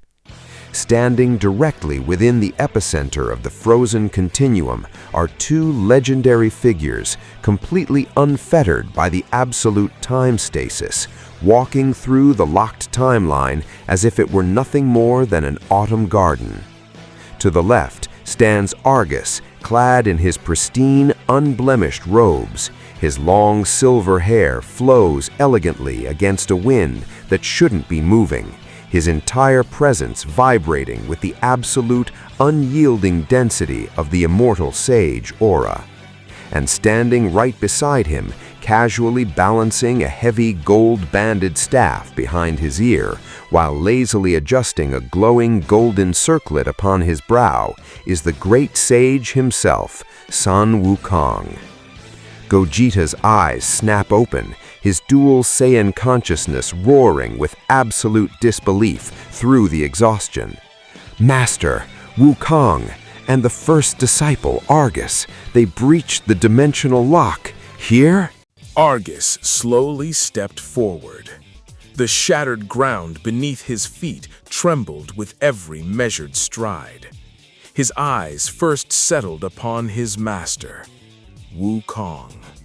Then they shifted toward Voron. There was no anger on his face, no fear, only unwavering resolve. In a calm yet unshakable voice, Argus spoke. "Master, you will not fight today." Wukong looked at him in surprise. "Argus!" But before he could finish, Argus continued, "You have always protected us. In every battle, you were the one who stood at the front. But today, allow me to fulfill my duty. If the Master is destined to wield the sword in every war, then when will the disciple ever become a warrior?" Silence consumed the battlefield. Far beyond them, shattered planets drifted through space, colliding softly in the endless void. A faint smile appeared on Argus's face. "Today, I don't want to prove myself to the world. I want to prove myself to my master. I want you to know that the disciple you raised is still worthy of the faith you placed in him." With those words, Argus turned toward Voron. The very next instant, his immortal sage aura erupted beyond every limit. Boom! A colossal explosion of golden and sapphire light illuminated the entire cosmic battlefield. The pressure alone reduced nearby asteroids to ash. Fragments of broken planets were hurled across space by the overwhelming force of his aura. A radiant golden wave rippled outward, reaching galaxies far beyond the battlefield. Behind him, Gogeta struggled to rise. His Super Saiyan blue aura flickered violently, barely holding together. "Master Argus, stop!" he shouted. "We've all witnessed Voron's power. Facing him alone is nothing but a death sentence. If this battle is going to happen, then we fight together." Ignoring the pain from his wounds, Arthas forced himself to his feet. Leaning on his sword for support, he looked toward his teacher. "Master, You never taught me to retreat. I'll stand beside you." At the same moment, Raijin retrieved his fallen Thunderlance. Ember and sapphire lightning erupted around his body once again, roaring across the heavens. "There are still 3 warriors standing, Argus. You won't carry this burden alone." Argus slowly raised a single hand. Instantly, all 3 stopped. He never even looked back. His gaze never left Voron. No. Only one word, yet its weight was so absolute that none of them could speak another. Argus's voice remained calm. "This battle isn't about power. It's about responsibility." He pointed directly at Voron. He turned time into his servant. He treated entire universes as pieces on a game board, and every living soul as nothing more than a pawn. His immortal sage aura blazed even brighter. Today, he will face someone who fights not for a throne, but for a promise. Argus slowly tightened his fist. "As long as I continue to breathe, Voron will not take another step." Silence descended over the battlefield once more. Then Wukong quietly walked forward. For the first time, the pain of a master was unmistakable on his face. Stopping behind Argus's shoulder, he spoke softly. "Argus, enough." Argus remained silent. Wukong continued. "You know what Voron truly is. He's not merely an enemy. He's an existence that stands beyond the laws of time itself." For the first time, his voice trembled. "I cannot lose you." Those words made Argus slowly turn around. There was moisture in his eyes, yet a peaceful smile remained upon his lips. "Master, when the world rejected me, you accepted me. When I had no name, you gave me one. When I lacked the courage to stand, you taught me how." Argus lowered his head respectfully. "I can never repay everything you've done for me." Then he straightened once again. The tears had disappeared. Only determination remained. "But if my life can become the price of protecting your dream, my disciples, and this universe, then I will accept that price without regret." He drew a slow, steady breath, then looked directly at Voron. "Today, either Voron will fall or Argus will. There is no third ending to this battle." The great sage, Sun Wukong, the warrior who had witnessed endless ages, the legend who had watched gods and demon kings kneel before him, for the very first time, he stood in complete silence. There was pride in his eyes, and a fear he had never allowed himself to feel, the fear of losing his disciple. After a long silence, only one word escaped his lips. "Argus." Across the battlefield, Voron had remained silent all along. Behind the veil of living dark matter, his twin stellar eyes never left Argus. Then, a faint smile appeared. He slowly began to applaud. Clap, clap, clap. With every clap, deep ripples spread across the fabric of space itself. Remarkable. His voice echoed throughout the cosmic battlefield. A disciple willing to lay down his life for his master. He chuckled softly.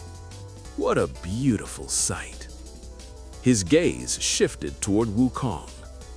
And yet, one born from immeasurable foolishness.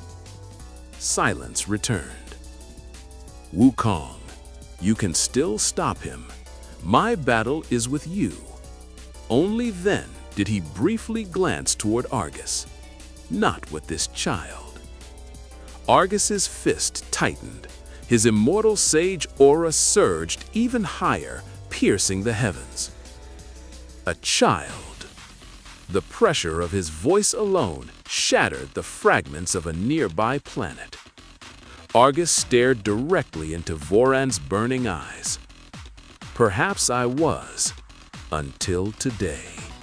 But the moment I swore to protect my master, the disciple within me died, and a warrior was born. He slowly stepped back with one foot, taking his fighting stance. And remember this, Voran. This battle is no longer between you and Wukong. His aura exploded once more. It will be fought between Argus and the creator of the multiverse. Boom! Argus vanished. The instant he disappeared, an enormous section of the battlefield, stretching for kilometers, collapsed beneath the force of his acceleration. Gogeta's eyes widened. I couldn't even follow that movement. In the next instant, Argus appeared directly before Voran. He didn't throw a punch. Instead, he drove his right shoulder forward. As Voran's attention shifted for the briefest moment, Argus dropped low and slammed the heel of his foot behind Voran's knee. Using the same motion, he spun. His elbow crashed toward Voran's ribs. Diam! The surrounding fabric of space shattered violently. Yet, Voran never moved. Without hesitation, Argus flowed into his next attack. A rising palm strike shot toward Voran's jaw. He flipped through the air and followed with a crushing axe kick aimed at his head. Every strike unleashed another devastating shockwave. Each shockwave scattered distant asteroid belts throughout the cosmos. Voran never blocked. He simply evaded. A slight tilt of his head, a subtle shift of his shoulder, a fraction of an inch. Again and again, Argus's fists sliced past the edge of the dark matter veil without ever reaching their target.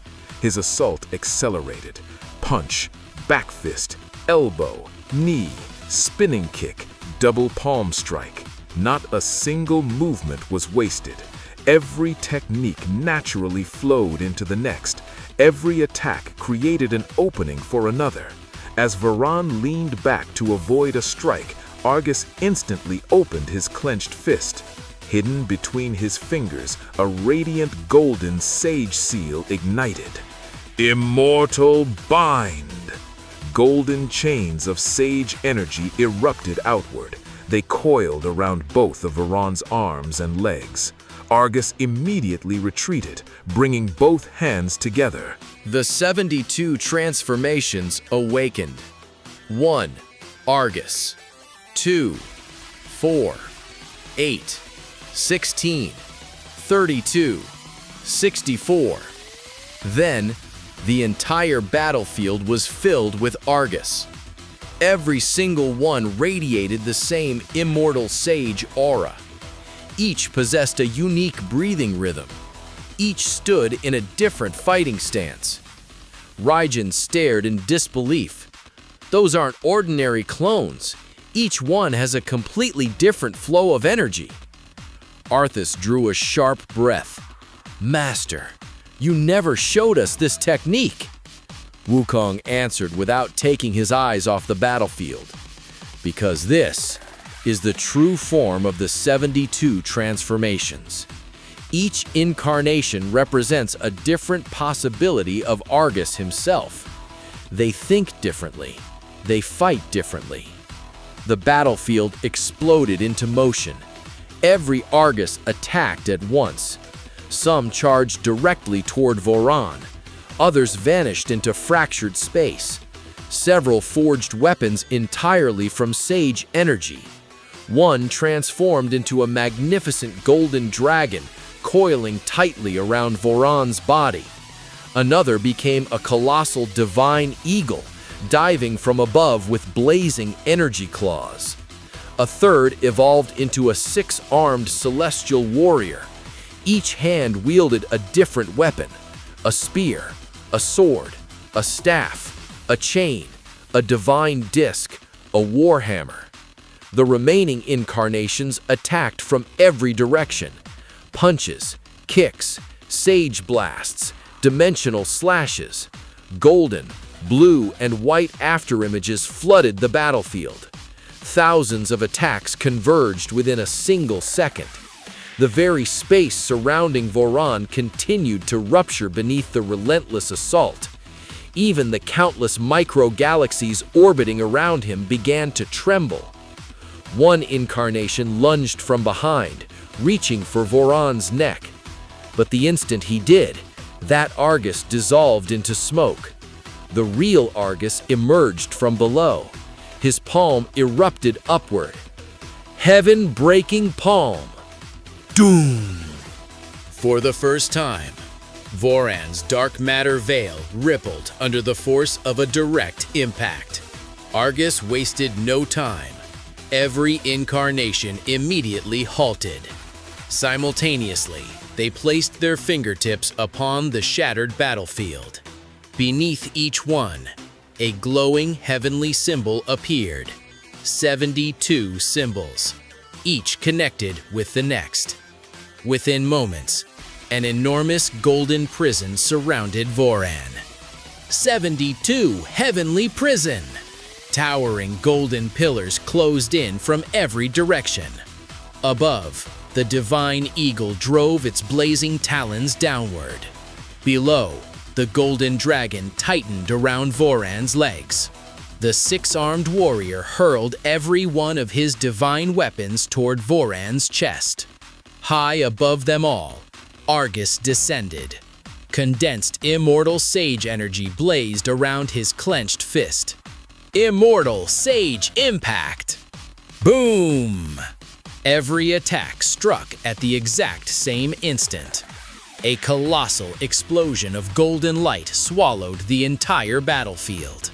Fragments of shattered planets vaporized inside the overwhelming blast. In the far distance, protective barriers instinctively formed around Gogeta, Raijin, Arthas, and Wukong. The shockwaves slammed into them with an unimaginable force. Gogeta dug his feet into the fractured ground. This energy, it's on an entirely different level. Arthas stared into the blazing inferno. Master, he trapped him. But Wukong remained silent. His expression never changed. Slowly, the explosion subsided. Golden smoke drifted away, and standing at its center, Voron remained exactly where he had been. Not even a trace of dust rested upon his dark matter veil. The towering golden pillars had stopped moving. Every incarnation of Argus hung frozen in midair. Argus himself remained motionless. His fist had stopped only inches from Voron's face. Voron slowly raised a single finger. Time. It was as though the entire multiverse had forgotten to breathe. Completely untouched by the frozen world, Voron calmly walked around Argus. He examined every motionless incarnation, the glowing heavenly symbols, the towering prison. Finally, he stopped before the real Argus. Impressive. You divided your existence into countless possibilities.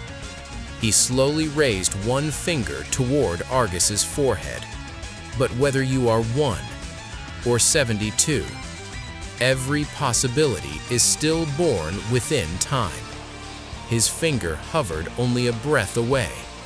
And that is why, to me, you are all the same. Then, crack. A crack echoed through frozen time. Voron's finger stopped just before it could reach Argus's forehead. His twin stellar eyes narrowed ever so slightly. Within the frozen world, Argus's immortal sage aura began to burn.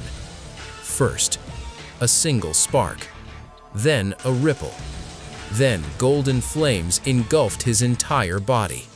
Slowly, Argus took one step forward. Crack! The frozen flow of time fractured beneath his foot. A second step. His skin split apart. Blood seeped from his muscles as the unbearable pressure tore through his body. A third. The weight of halted time crushed against his bones. His shoulders groaned beneath the strain. Yet, he refused to stop. Even within the frozen world, astonishment was visible in Wukong's motionless eyes. Argus roared through the agony. "My master!" He forced himself one step farther. A massive section of frozen time shattered around him. "Never taught me to stop fighting." He drove his fist into Voron's face. Damn! Time itself shattered. The battlefield lurched back to life. Voron's head turned slightly to one side. A faint ripple spread across the living dark matter veil. Every incarnation of Argus dissolved back into pure energy. Gogeta's eyes widened. He landed it. Raijin stared in disbelief. He broke through frozen time. Hope returned to Arthas's face. "Master!" Argus landed heavily upon the shattered battlefield. Blood streamed from his hand. His entire body had been ravaged by the pressure of forcing his way through suspended time. But he had touched Voron. Slowly, Voron turned his face back toward him. For several silent moments, he simply watched. Argus remained in his fighting stance. His breathing had grown heavy. Voron brushed his fingertips across his own cheek. Then he spoke. "Good." One word, nothing more. Argus vanished again, appearing behind Voron in an instant. This time, Voron was already waiting. Argus threw a devastating punch.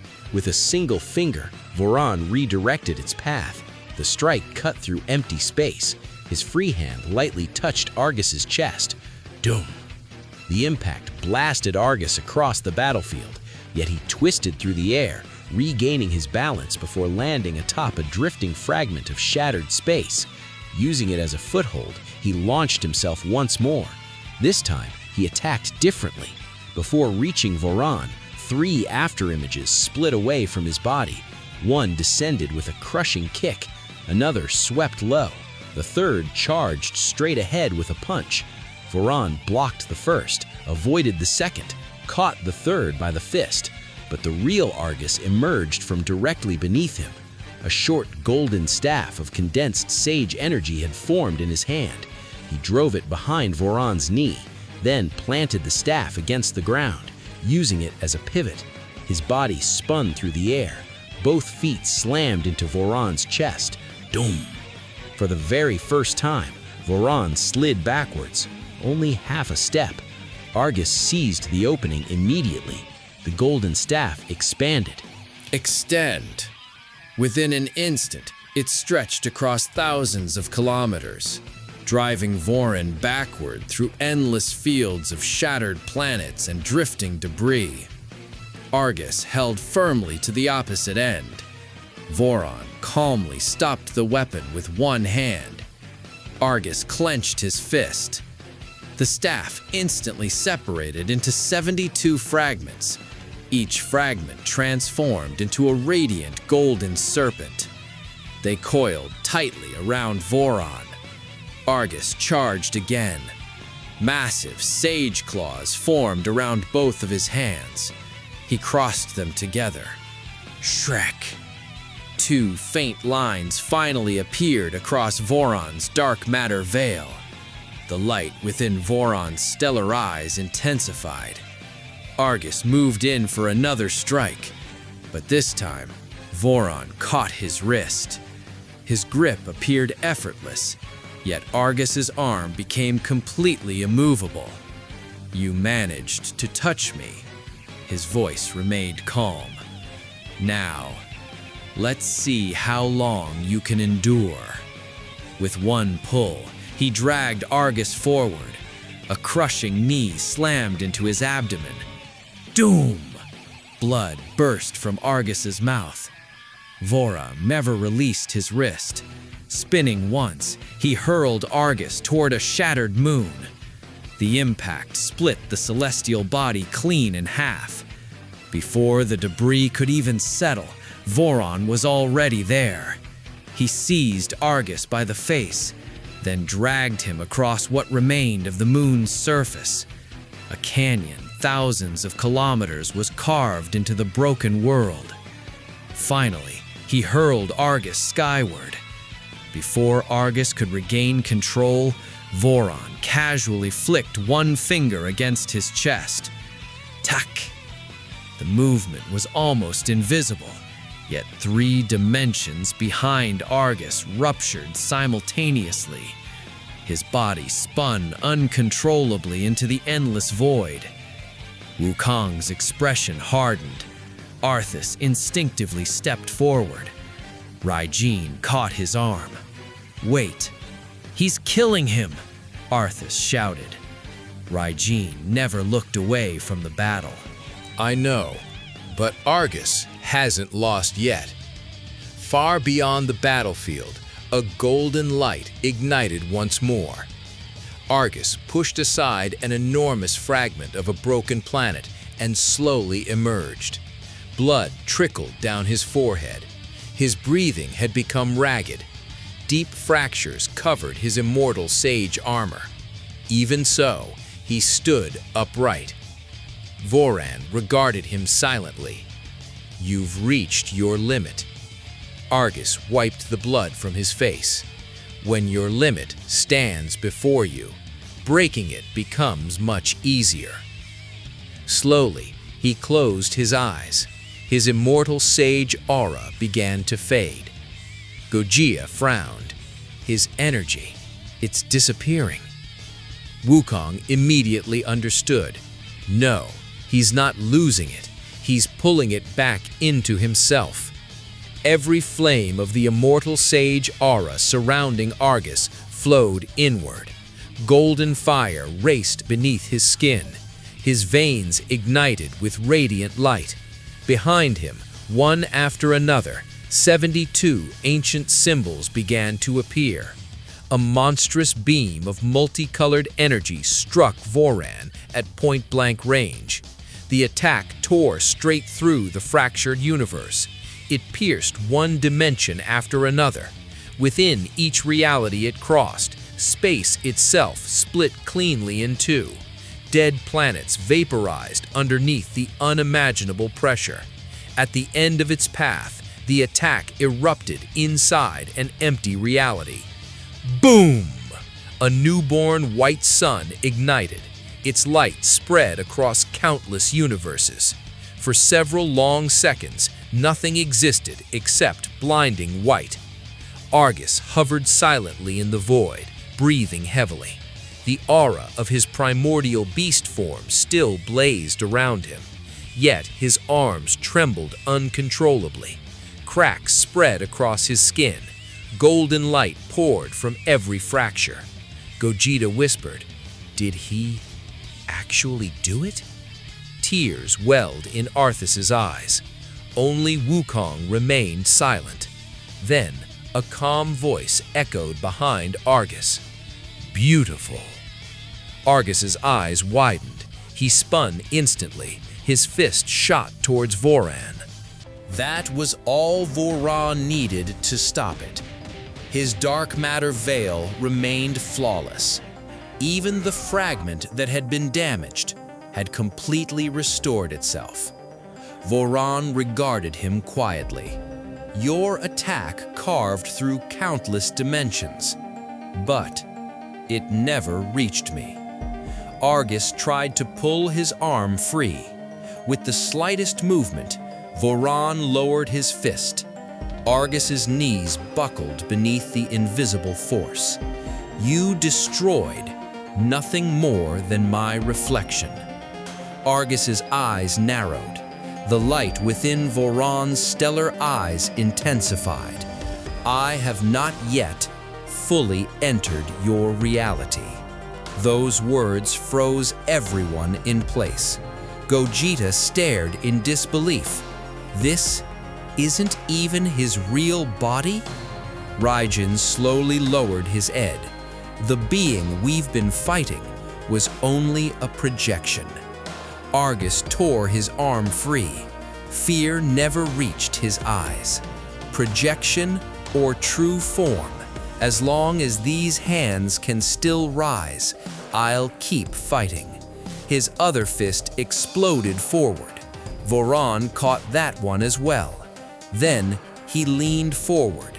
Their foreheads touched. Thack! The impact was almost gentle, yet behind Argus, the massive primordial beast halo shattered instantly. Every divine beast erupted from his body with deafening roars. Voron calmly opened one hand. The beasts froze in midair. He slowly closed his fist. Crush! All 72 divine beasts disintegrated into particles of light. Blood burst from Argus's mouth. Fresh fractures spread across his armor. Voron casually drove a fist into his abdomen. Doom! Argus was launched through dimension after dimension. He crashed into a planet. It exploded. He smashed through another. That world shattered as well. He pierced the core of a third before finally crashing into the ruins of a forgotten cosmic civilization. His primordial beast armor had been reduced to half of its former state. His long hair slowly began returning to its normal length. Still, he planted both hands against the broken ground and forced himself back to his feet. Voron appeared before him once again. You've come a long way. Argus spat blood onto the shattered earth. Not far enough. He charged again. Voron redirected his punch with effortless precision. Argus followed with a knee. Voron placed one palm against it, changing its course. Argus spun into an elbow strike. Voron ducked beneath it. A back kick followed. Voron caught his ankle, swung him through the air, and slammed him into the ground. Tam! Argus rolled instantly, back on his feet. He feinted a punch, then drove a palm upward instead. Voron blocked it. At that exact moment, Argus pressed one finger against Voron's chest. A tiny sage seal appeared. A faint smile crossed Argus's face. Got you. Voron glanced downward. Argus immediately leaped backward. Every point where he had touched Voron throughout the battle began to glow. His cheek, his chest, his abdomen, his shoulder, his knee, his back. From the very beginning of the fight, every successful strike had secretly planted a microscopic sage seal. Now, every seal awakened simultaneously. Ancient lines of golden light connected them together. A vast celestial constellation formed around Voron. For the first time, a spark of realization flashed through Wukong's eyes. He planned this. From the very beginning, Argus slowly raised one hand toward the heavens. Immortal constellation. High above, an enormous golden spear materialized. Every remaining fragment of Argus's life force gathered within it. God-piercing execution. The divine spear descended. The awakened sage seals locked Voron firmly in place. For the first time, Voron looked directly at the incoming attack. The spear was only moments away from piercing his chest. Then, everything stopped. Voron slowly closed his eyes, only for a single heartbeat. When they opened again, infinite timelines revolved within his stellar gaze. You've performed remarkably well, Argus. But you're still thinking from within time. He gently rotated 2 fingers. The golden spear froze. Then, it slowly began moving backward. Argus's eyes widened. The sage seals reversed. The celestial constellation rotated in the opposite direction. The spear turned completely around. Its tip now pointed directly at Argus. He thrust both hands forward. Stop! Nothing happened. It was his own life force, his own technique, his own power. He couldn't stop it. Voron's voice remained calm. The moment you created this attack, I had already written that moment.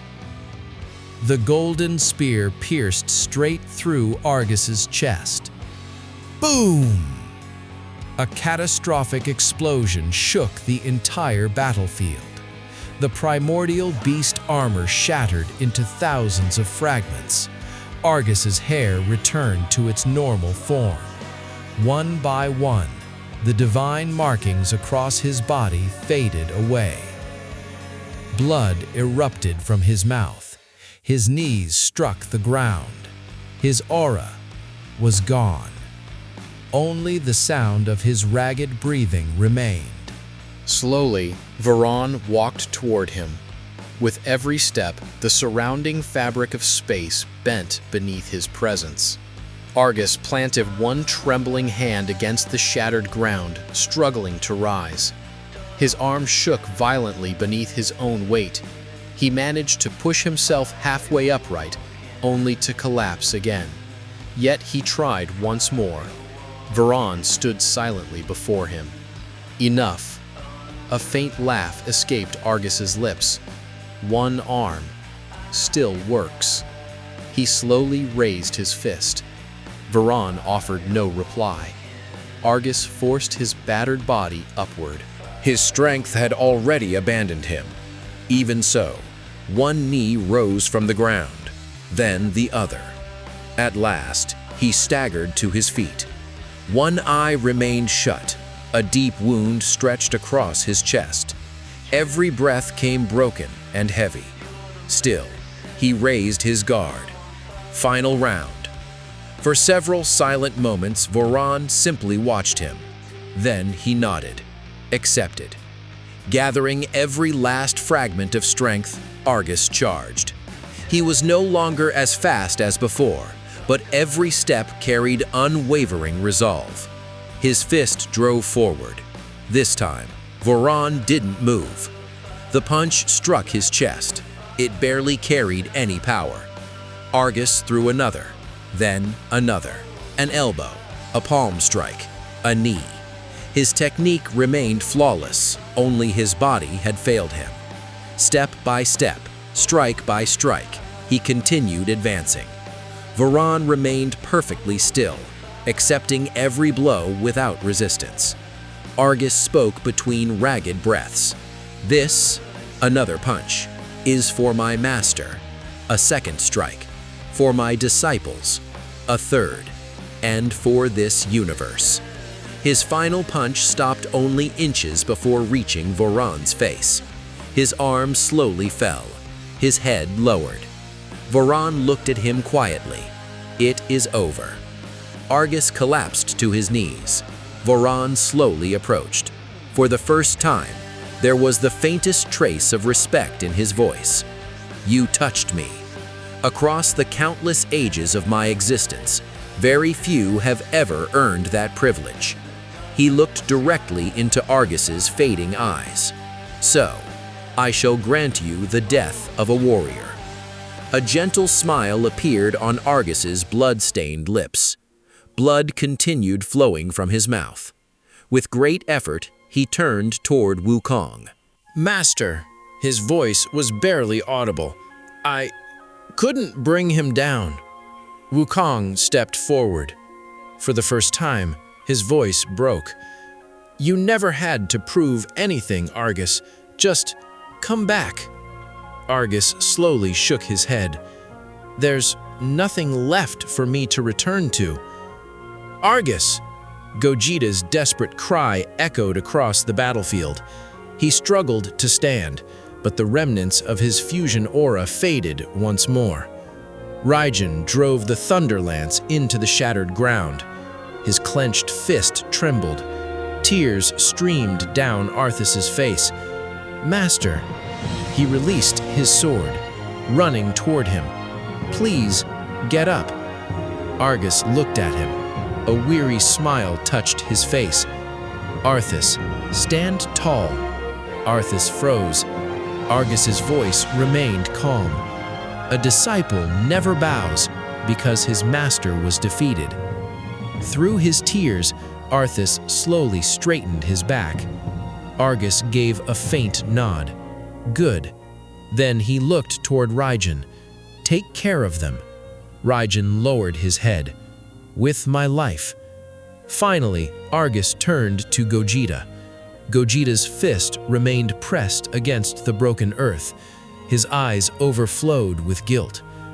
Don't mistake this for your defeat. Gogeta tried to answer. Argus gently stopped him. I chose this battle myself. Now, you must win yours. Silent tears rolled down Gogeta's face. He slowly nodded. At last, Argus's gaze returned to Wukong. For several endless seconds, master and disciple simply looked at one another. Master, when everyone believed I was worthless, you accepted me. I only want to know, he struggled for another breath, whether I was worthy of your faith. Wukong's composure shattered. A single tear escaped his eye. You were never merely worthy of my faith, Argus. Argus's smile faded. Wukong continued, you were far greater than that. You were never just my disciple. You were my greatest pride. Moisture filled Argus's eyes. A peaceful smile returned. That's all I needed to hear. Slowly, Varan placed one hand upon Argus's head. Dark radiance poured from his palm. Argus's immortal sage energy began leaving his body. Golden particles drifted into the endless void. His life force, his power, his soul, everything slowly transformed into countless fragments of light. No! Arthas screamed. He rushed forward. Raijin caught him. Let me go! He's my master! Tears flowed from Raijin's own eyes, yet he never loosened his grip. Argus's legs dissolved into light, then his torso, then his arms. One last time he looked toward Wukong. Master! His voice had become little more than a whisper. Your disciple! His chest scattered into golden particles. Even today, only his face remained. A peaceful smile rested upon his lips, still leaves with his head bowed. No! Wukong's voice trembled. Don't bow your head, Argus. Argus slowly opened his fading eyes. Wukong looked at him through tears. Today, you raised your master's head higher than ever before. Argus smiled once more.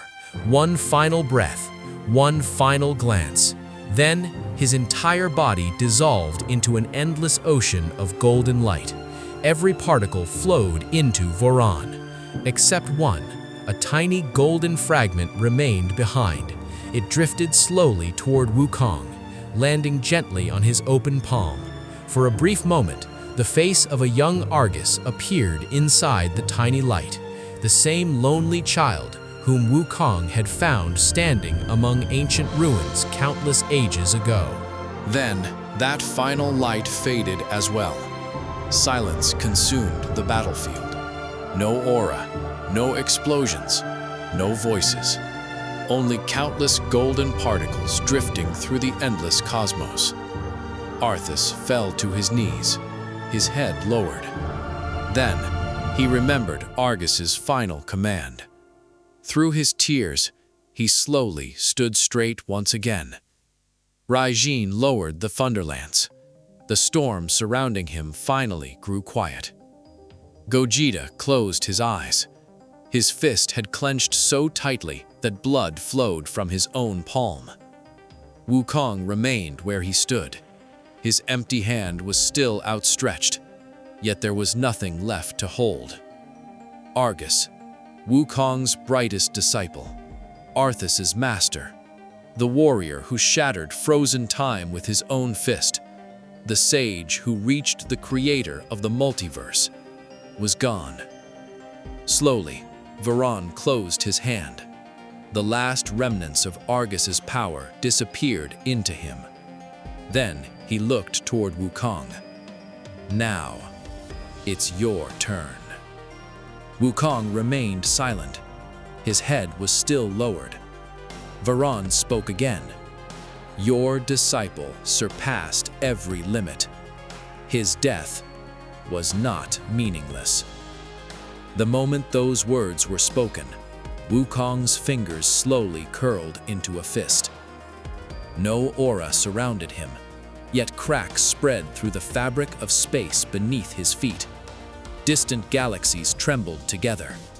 Time itself, once frozen by Varan, resumed on its own. Suspended dust began to fall. Frozen lightning roared once more. Broken planets resumed their silent orbits. For the first time, Varan's stellar eyes narrowed. Slowly, Wukong raised his head. 2 trails of tears remained upon his face, but something far more terrifying had replaced his grief. The quiet fury of a master. He looked directly at Varan. Meaningless? His voice was barely above a whisper, yet the entire battlefield heard it. Varan remained silent. Wukong took 1 step forward. The pressure alone split the cosmic battlefield in half. You took Argus's power. You took his life. You even claimed his soul. Golden light ignited within Wukong's eyes. But you never took his promise. A faint smile crossed Varan's face. His promise? Wukong slowly raised his fist before his chest. He swore that you would never take another step. Suddenly, the space beneath Varan's feet locked into place. Countless golden symbols appeared around him. The very same symbols Argus had used throughout the battle. For the first time, Varan looked downward. Wukong's voice rang across the battlefield. Argus never ended inside you. From this moment on, he fights within my fist. A faint golden light emerged from inside Varan's dark matter veil, as though Argus's lingering power still resisted from within. The countless micro-galaxies orbiting Varan accelerated. Wukong slowly assumed his fighting stance. Behind him, the shadow of an enormous golden staff appeared. His aura gradually expanded across the battlefield. This battle is no longer for the multiverse. He stared into Varan's burning eyes. It is for a master's unfinished promise. Varan calmly folded both hands behind his back. Then come, great sage. Wukong's eyes blazed brighter than ever. No, time itself bent around him. Now, you will come to me. And in the very next instant, for the first time in the history of the multiverse, time surrounding the timeless architect began moving backward without his command. Multiverse. It was silent. There was no sound of galaxies revolving, no radiance from the stars, not even the heartbeat of time. It was as though all of existence had paused its breath, waiting for a single moment. Amid that endless void, 2 figures stood facing one another. On one side stood the white-haired creator, Voron. Behind him, the dark matter veil swayed slowly as countless black feathers drifted through space. Within his eyes, thousands of galaxies were born, only to vanish the very next moment. On the other side stood the great sage, Wukong, his golden staff planted firmly against the ground. His eyes remained lowered, and his expression was completely calm. Yet beneath that tranquility burned a grief so profound that not even the entire multiverse could extinguish it. His fist slowly tightened. Before him, Argus's final smile still seemed alive. Far away, at the edge of a shattered dimension, Gogeta, Raijin, and Arthas stood in complete silence, watching. None of them had the courage to utter a single word. Arthas's eyes were still crimson. His gaze never left Wukong. He quietly whispered, "Master."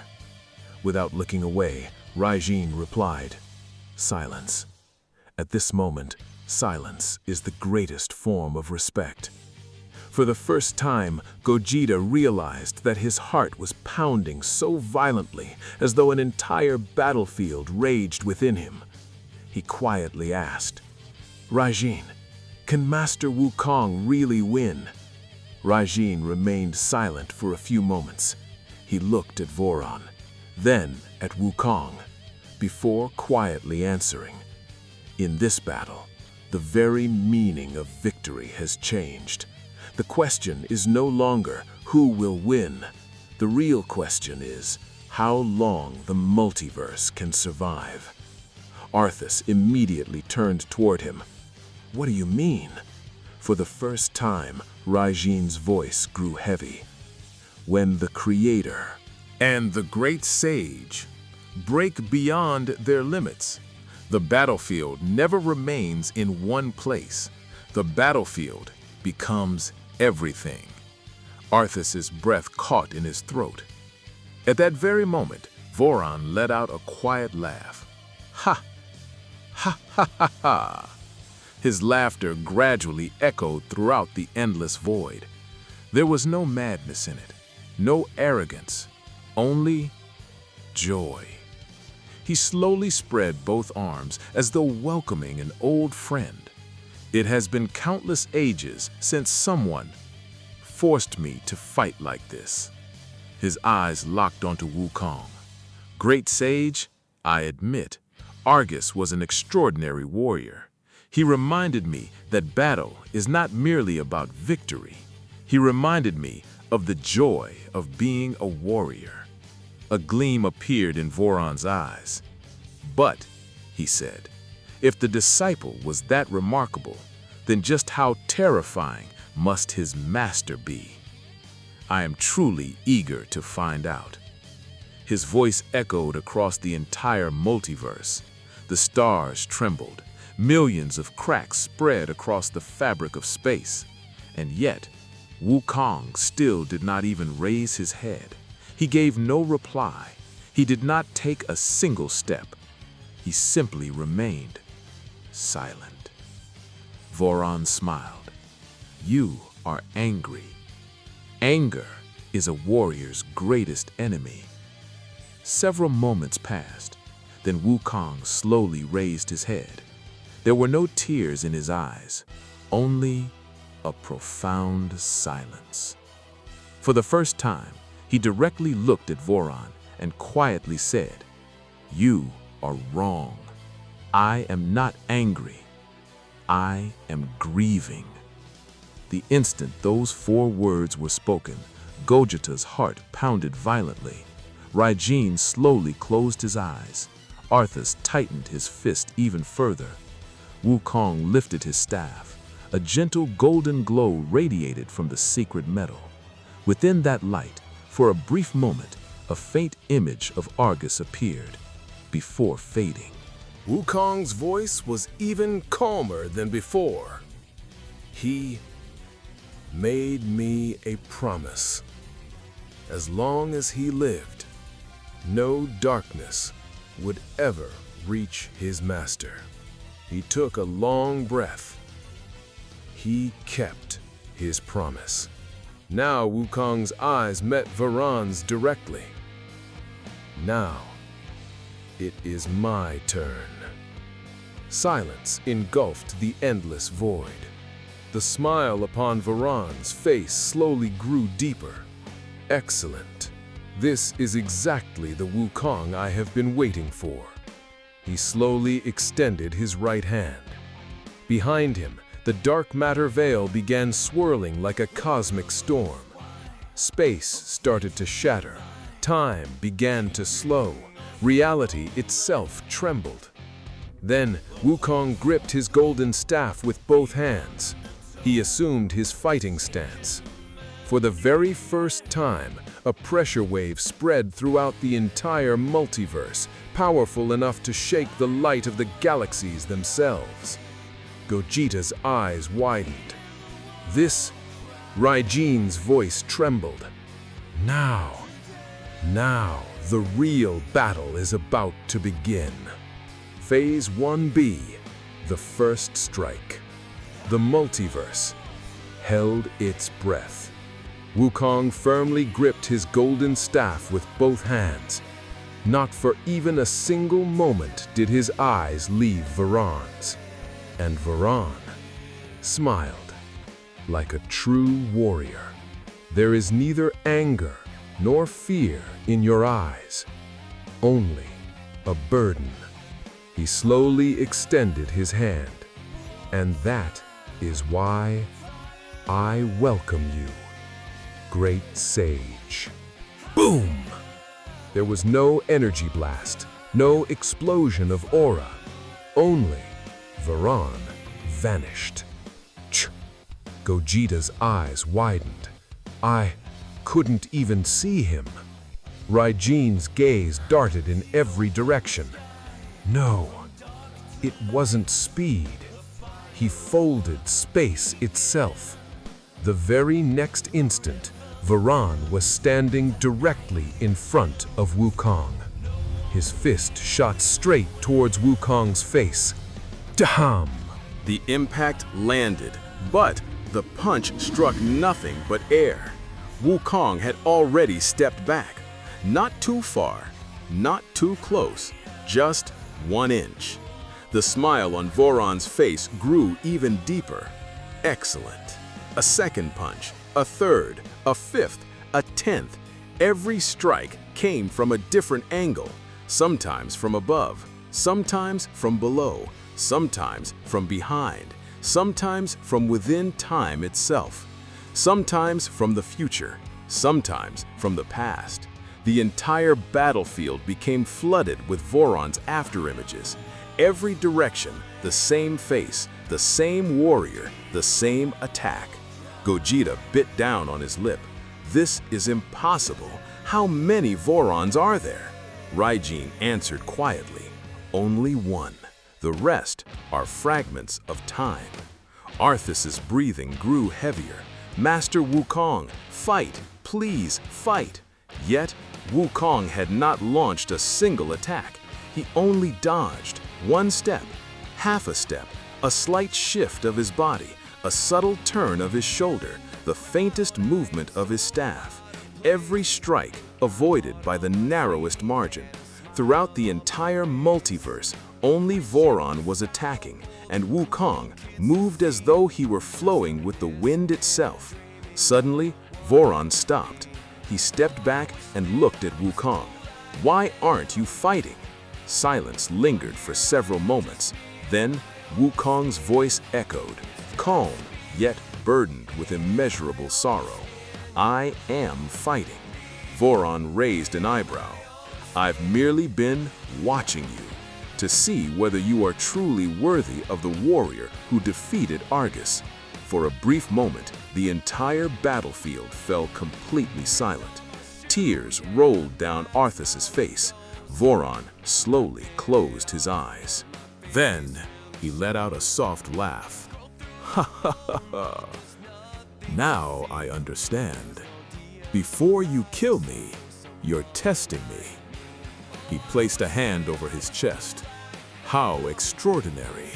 The master truly is just like his disciple. Hearing those words, Wukong tightened his grip on the staff, yet his expression remained completely calm. Voron's voice became even more solemn. Argus honored me as a warrior. Now, I must earn the respect of his master. He slowly assumed a fighting stance. For the very first time, Voron had taken a complete combat stance before an opponent. Raijin's eyes widened. No, he's become serious. Gogeta spoke quietly. I've never seen an enemy take a stance like this. Arthas clenched his fist. Master, please, be careful. Voron took a deep breath. Behind him, the dark matter veil began swirling like a raging cosmic storm. Thousands of black feathers scattered across space. Each feather pulled at reality like a miniature black hole. The colors of the multiverse slowly began to change. The light of the stars faded. The galaxies stopped rotating. It was as though all of existence was waiting for the next move these two warriors would make. Voron spoke softly. Come, great sage. This time, you make the first move. Wukong gave no reply. He simply closed his eyes, took a deep breath, and slowly spun his golden staff. The moment the staff turned, a gentle golden resonance echoed throughout the endless void. There was no explosion, no lightning, only a sacred vibration. Within that golden light, for a fleeting instant, Argus's smile appeared once again. Wukong slowly opened his eyes. His gaze locked directly onto Voron. This strike is not for me. It is for my disciple. The next instant, neither Gogeta, nor Raijin, nor Arthas could see what happened. Only a streak of golden light flashed across the multiverse, and immediately afterward, crash!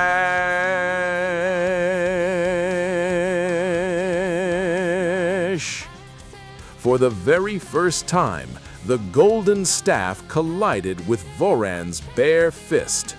The echo of that single clash extinguished the light of countless nearby galaxies, and for the very first time, the multiverse truly trembled. The golden staff and Voron's bare fist collided once again. Crash!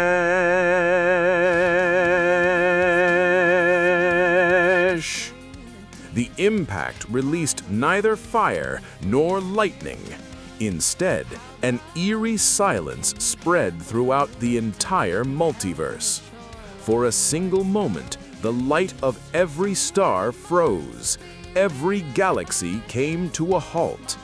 It was as though existence itself could not comprehend what had just happened. And then, boom! The shockwave erupting from their clash tore countless nearby solar systems into pieces. Thousands of planets were violently thrown out of their orbits. Distant galaxies began spinning uncontrollably as they were dragged toward the surrounding cosmic vacuum. Gogeta immediately raised his arm to shield his eyes. That was only one clash? Raijin quietly replied, no, that was merely a greeting. The very next instant, damn! Voron swung his fist. Wukong spun his staff and intercepted it. Damn! A kick from below, a reverse block with the staff. Damn! An elbow strike, a palm deflection. 1 second, 2 seconds, 3 seconds, and then Both of them vanished. Arthas's eyes widened. Where did they go? Across the entire battlefield, only dom, boom, crash, thumb echoed without end. Sometimes from the left, sometimes from the right, sometimes above, sometimes below. Yet neither warrior could be seen anywhere. Only with every collision, space itself continued to shatter.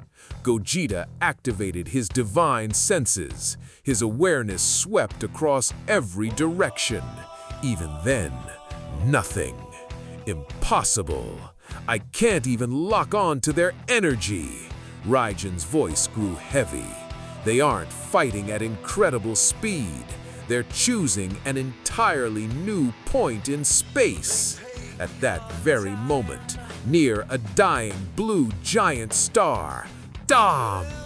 Wukong's staff slammed into Voron's shoulder. Voron slid backwards, but before he could lose his balance, he caught Wukong by the wrist. In a single fluid motion, he hurled Wukong straight into the heart of the star. Boom! The star exploded. Plasma erupted across millions of kilometers. Arthas cried out, "Master!" Yet, from within that blazing ocean of fire, a streak of golden light emerged. Wukong, perfectly calm. Not even the edge of his robes had been scorched. Voron smiled. Remarkable. The heat of a dying star couldn't even disturb your breathing. Wukong gave no reply. He simply spun his staff once. Golden rings began revolving around him like celestial halos. Then he stepped forward. This time, he attacked first. Dom! The staff shot straight toward Voron's chest. Voron lowered his head. The strike missed, but Wukong did not stop. The staff spun, reverse grip, elbow, palm strike, shoulder smash, a sweeping kick, and instantly an uppercut with the staff. One seamless combination, relentless without a single pause. For the very first time, Voron was forced back 2 full steps. Gogeta's eyes lit up. He hit him. He actually hit him. Raijin slowly shook his head. No, Master is only pushing him back. He still hasn't landed a finishing strike. Voron brushed the dust from his shoulder. His smile grew even deeper. Wonderful, truly wonderful. I had almost forgotten how beautiful hand-to-hand combat can be. He slowly rolled his neck. Grrr. The entire reality trembled from that single sound. Every movement you make is the proof of thousands of years of discipline. Great sage, now I understand why Argus became so extraordinary.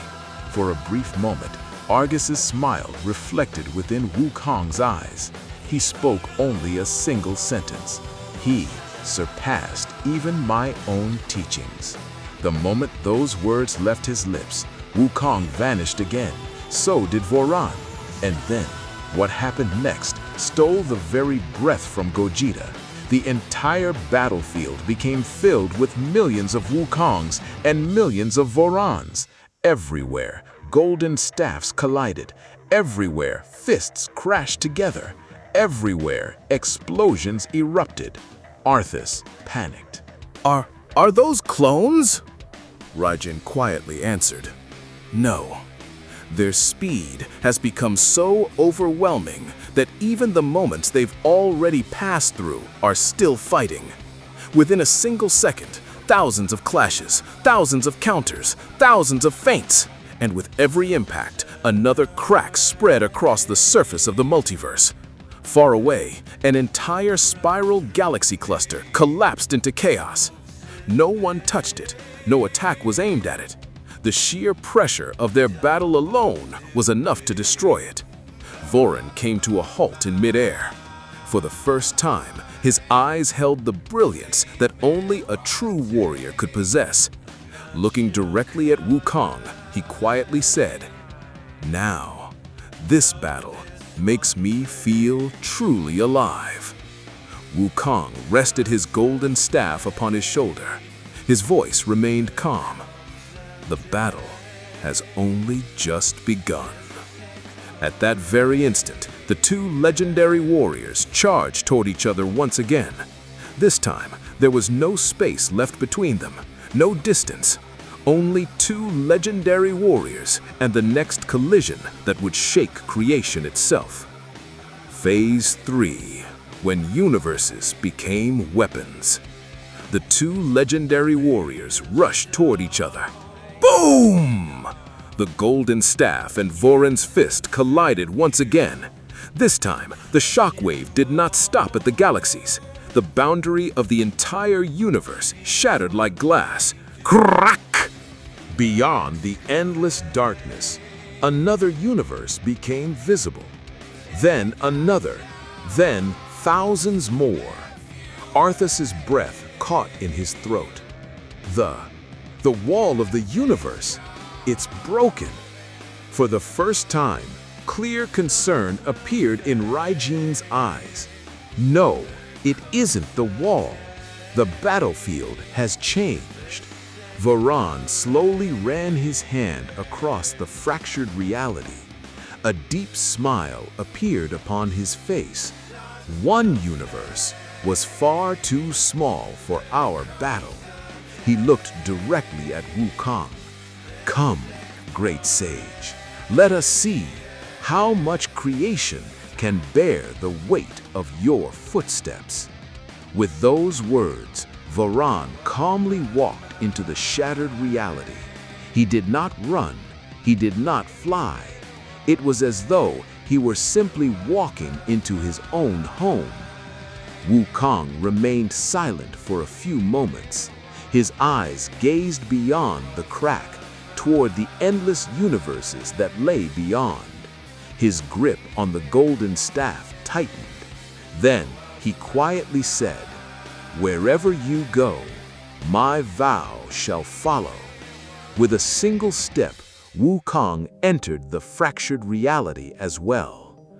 Boom! The very next instant, the two warriors stood within a strange cosmos. There was no sun, no moon, no sky, only countless rivers of galaxies flowing through the endless void in brilliant colors. Every single drop contained an entire galaxy. Voron slowly looked around. Beautiful, isn't it? Wukong remained silent. Voron let out a faint chuckle. Your disciple loved places like this too. For the briefest moment, pain flickered within Wukong's eyes. Yet he said nothing. He simply took one step forward and disham! The golden staff crashed straight toward Voron's shoulder. Voron lowered his body. The staff missed and struck one of the flowing galaxy rivers behind him.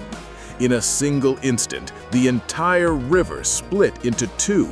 Millions of spiral galaxies scattered in every direction. Watching from afar, Gogeta stared in disbelief. He only missed his attack. Raijin quietly replied, "No. Now, even their missed attacks can destroy galaxies." Without hesitation, Voron seized Wukong's wrist, spun him around, and hurled him toward a colossal blue planet. The moment Wukong entered its atmosphere, an ocean of fire erupted across the world. Yet, before he could reach the surface, Wukong spun his staff through the air. The entire planet rotated beneath him. The entire multiverse was still trembling. After every clash, the walls of newly formed universes continued to shatter. Fragments of galaxies drifted silently through the void. And amidst that endless emptiness, two legendary warriors stood face to face, Wukong and Voran. Their breathing remained perfectly steady. Neither showed the slightest sign of exhaustion. Neither carried fear in their eyes, only a profound respect for one another. Voran slowly turned his neck. The mark left by Wukong's staff still glowed upon his shoulder. He gently touched the mark with his fingers and smiled. It has been countless ages since anyone has managed to leave a mark on my body. He looked directly at Wukong. Great sage, now I finally understand. Argus was never merely your disciple. He was your legacy. Wukong remained silent. His eyes briefly fell upon that mark, as though it had reminded him of Argus. Then, in a calm voice, he said, "He took every lesson I ever taught him, and perfected it beyond even myself." For a few moments, the entire multiverse fell completely silent. Voran slowly closed his eyes. Then, "Today, I must fight not only you, but also the legacy you left behind." He slowly raised his right hand toward the heavens, and everything changed. There was no explosion, no lightning, no energy blast. Instead, the light of the entire multiverse began to gradually fade. The distant stars went dark one after another. The rivers of galaxies came to a halt. The black holes stopped spinning. Time itself seemed to forget how to move. Gogeta's breath caught in his throat. What kind of power is this? For the first time, Raijin lowered his spear. His voice was quiet. "No, this isn't power. This is authority. Creation is recognizing its creator." Arthas felt his throat run dry. He looked on. The dark matter veil behind Voran no longer resembled wings. It was slowly spreading across the entire sky. Every black feather contained another galaxy within itself. With every breath, reality grew deeper and more absolute. Voran's voice echoed across existence. "I am the one who witnessed the very first light. I am the one who gave the first star its name. I am the one whose single thought gave birth to countless universes." He slowly opened his eyes, and at that moment they were neither blue, nor red, nor golden. Within them, the entirety of creation revolved. The narrator's voice echoed, and in that moment, for the very first time, creation beheld the true form of its creator. Gogeta's entire body trembled. This is Voran's true power? Raijin slowly lowered his head. Until now, he was fighting within our laws, but now we are fighting within his. Yet, amidst all of this, there was only one person who never moved. Wukong. He slowly closed his eyes. He planted his golden staff firmly before him, then took a deep breath. The only sound echoing across the battlefield was the rhythm of his breathing. A face appeared within his mind. Argus, the days of training, his first defeat, his first victory, and end, his final smile. A faint smile appeared upon Wukong's lips. Argus, you fulfilled your promise. Now, your master will fulfill his. He tightened his grip around the staff, and in that very instant, a mysterious aura began flowing from his body. It was neither golden, nor white, nor blue. It was a light that made it feel as though nature itself was breathing alongside him. The memory of every tree, the heartbeat of every river, the will of every living being, the wisdom of every age, all of it merged into that aura. For the first time, Voron raised his eyebrows. This energy, I've never felt anything like it before. Wukong slowly opened his eyes. His gaze remained perfectly calm. He spoke only a single sentence. Creator, you may have created creation, but living within it is something we learned ourselves. At that very moment, their auras collided.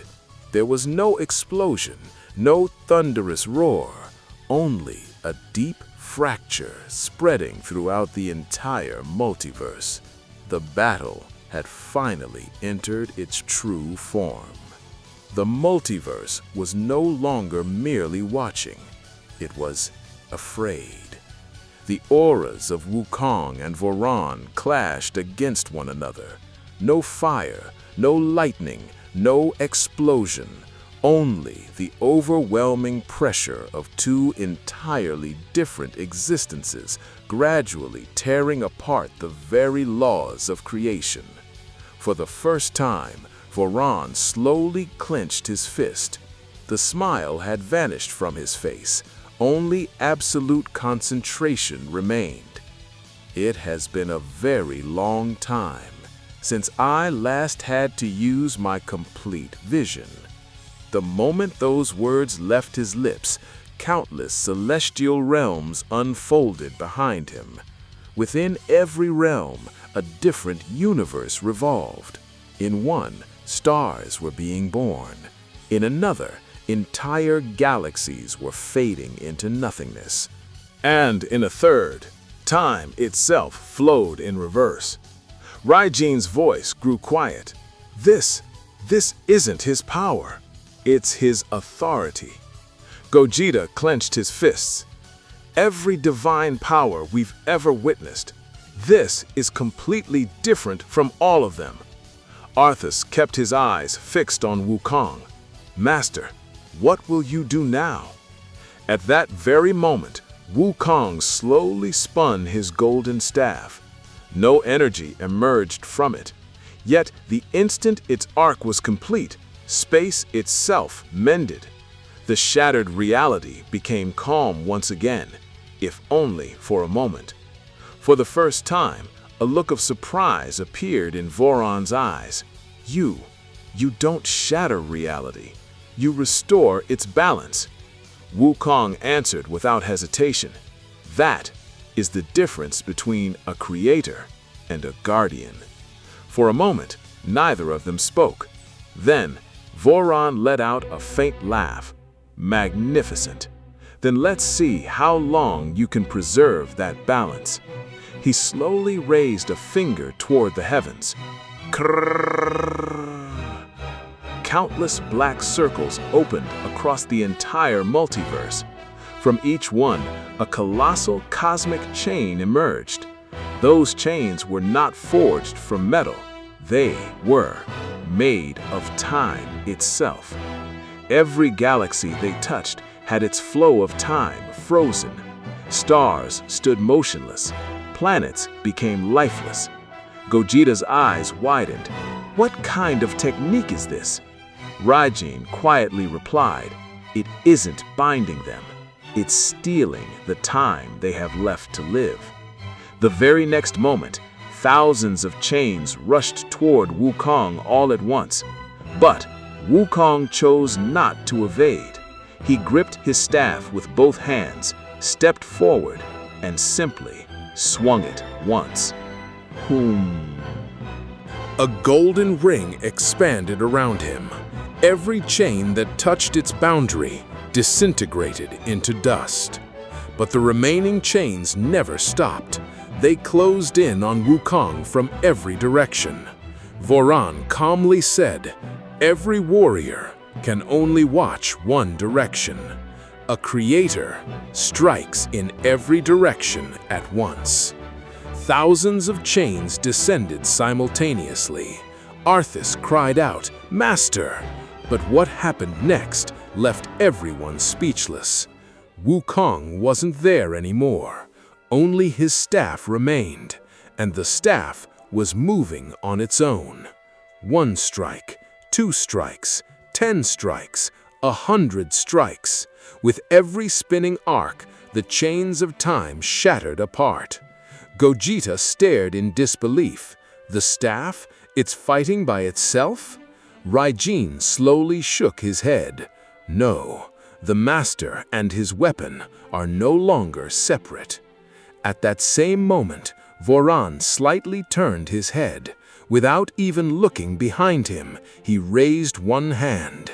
Dam! His fist collided with something. The very next instant, Wukong appeared behind him. His palm strike had been blocked without Voran ever turning around. The two of them stared into each other's eyes. No anger, no hatred, only the mutual respect of two legendary warriors. Voran quietly spoke, "Now you've learned to read me as well." Wukong answered calmly, "And so have you."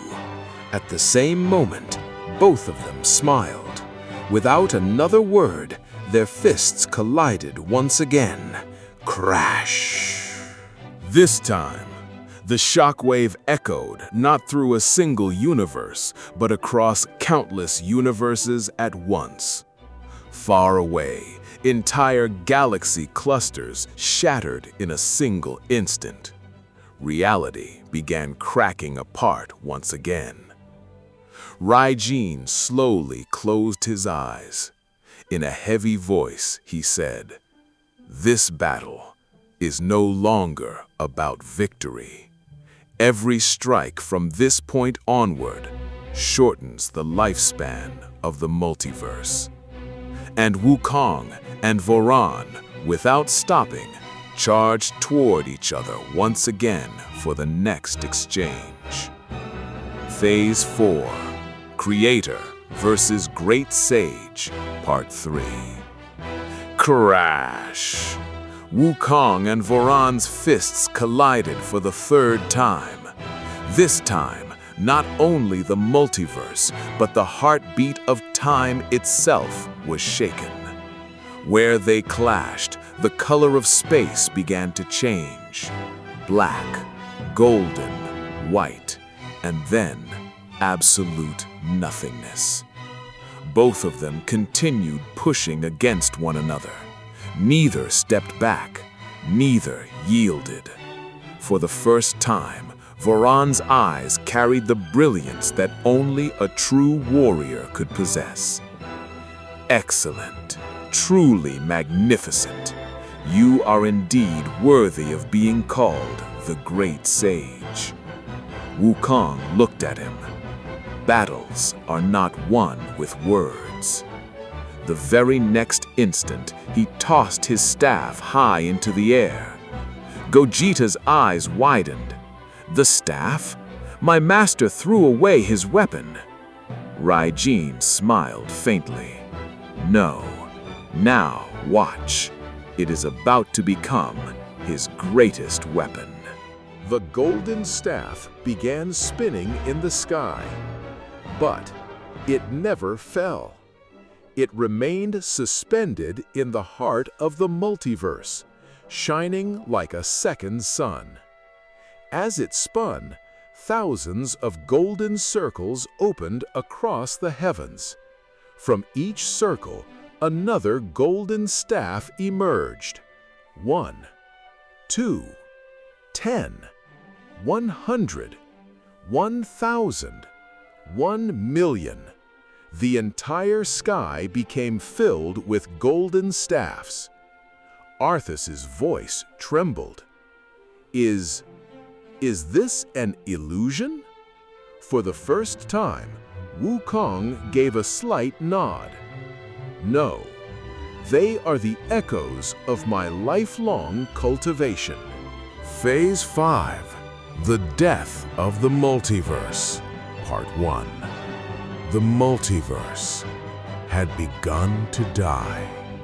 No enemy had attacked it. No god had decided to erase it. Only 2 great warriors had gone beyond its limits. Krrr. The boundary of creation completely shattered. Beyond that crack, there was no light, no darkness, no time, no void, as if that place had never come into existence. Voron stood at the edge of that crack. His true creator form had now fully awakened. The black cosmic sphere revolving behind him had become so enormous that entire universes were being born within it and disappearing the very next moment. He slowly looked toward Wukong. Here, the laws of creation come to an end. Now, there is only the 2 of us. Without blinking, Wukong looked straight into his eyes. Where the laws come to an end, that is where a warrior's true trial begins.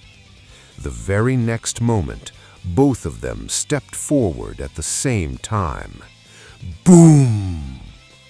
Not on any planet, not in any galaxy, but inside the boundary of creation, their first clash took place. And that single clash shook the entire multiverse. Far away, Gogeta suddenly fell to his knees. He clutched his chest.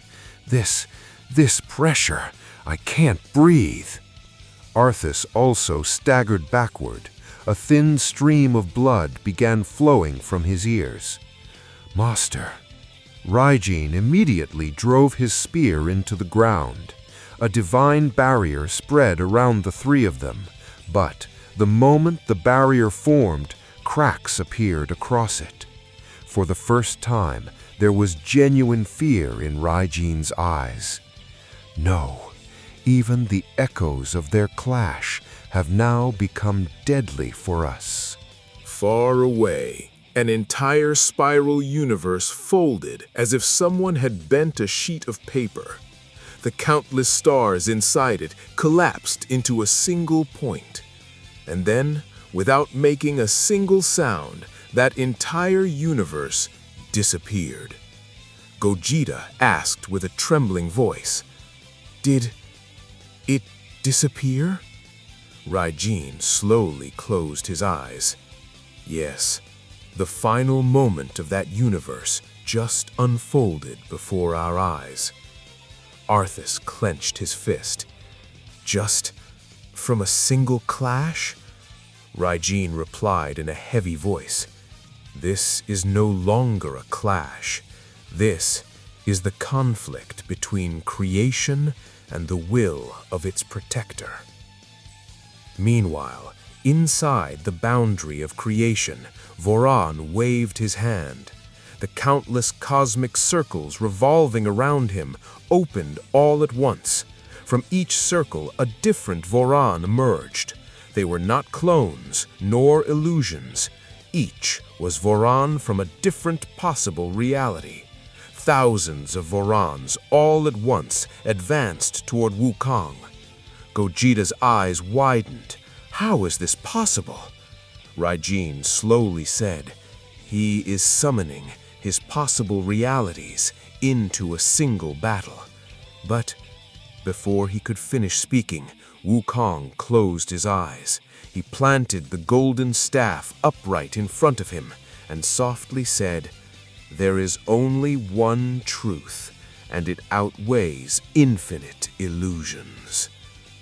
Whoa. A calm golden wave spread from his staff throughout the entire boundary of creation. Every false Voron began dispersing one by one like mist. Only the one true Voron remained. The same gleam returned to Voron's eyes. Remarkable. You do not fight with power. You fight with truth. Wukong answered directly. Truth can never be two. The very next moment, both of them charged toward each other again. This time, neither the staff was going to stop, nor the Creator's fist. And behind them, the entire multiverse slowly began counting its final breaths. Phase 5, The Death of the Multiverse, Part 2. The boundary of creation had now become the center of the battle. There was no gravity there, no time, only two powers that were shaking the entirety of existence. Wukong and Voron charged toward each other once again. Boom! This time it was not their fists. Wukong's golden staff came crashing directly onto Voron's shoulder. But Voron did not even try to block the strike. He endured it. And in that very instant, his fist shot toward Wukong's chest with the speed of lightning. Damn! Wukong released the staff and stopped the fist with both hands. The impact was so terrifying that the three entire galaxies standing behind them turned into pure white light. One moment, and they were erased forever. Voron smiled. Now I understand why you always try to stop every strike. While pushing Voron's fist back, Wukong said, because every strike doesn't hit only me. The price of every one of your attacks is paid by innocent worlds. Voron's eyes gleamed deeply. That is why you are the guardian, and I, the creator. He suddenly raised his knee.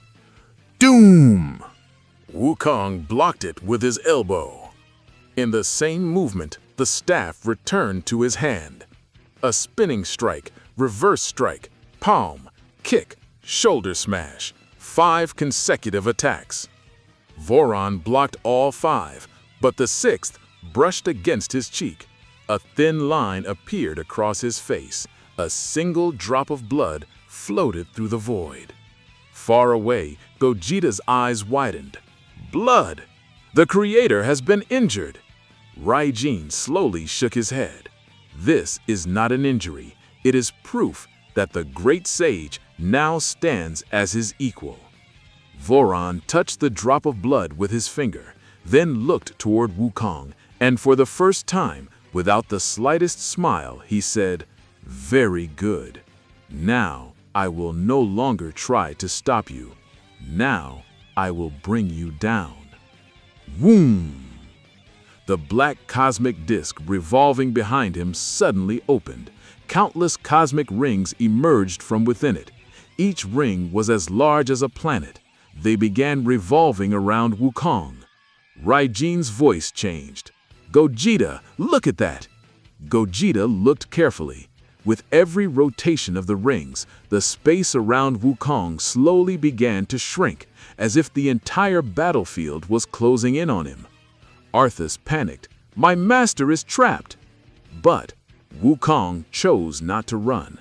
He closed his eyes, held the golden staff firmly, and softly said, The greater the cage, the greater the value of freedom. He lowered the staff directly toward the ground. Thok! A gentle golden resonance spread throughout the boundary of creation. The very next moment, cracks appeared across every cosmic ring. Crack! 1, 2, 10, 1,000. All the rings shattered at the same time. The echoes of their destruction shook the surfaces of countless distant universes. Voron slowly took a deep breath. There was now nothing but excitement in his eyes. This is the moment I have been waiting for, great sage. With every passing moment, you keep pushing me beyond my limits. Wukong rested the staff on his shoulder. You too. For a moment, both of them remained silent. Then they charged at the same time. This time, their speed was so great that even light could not keep up with them.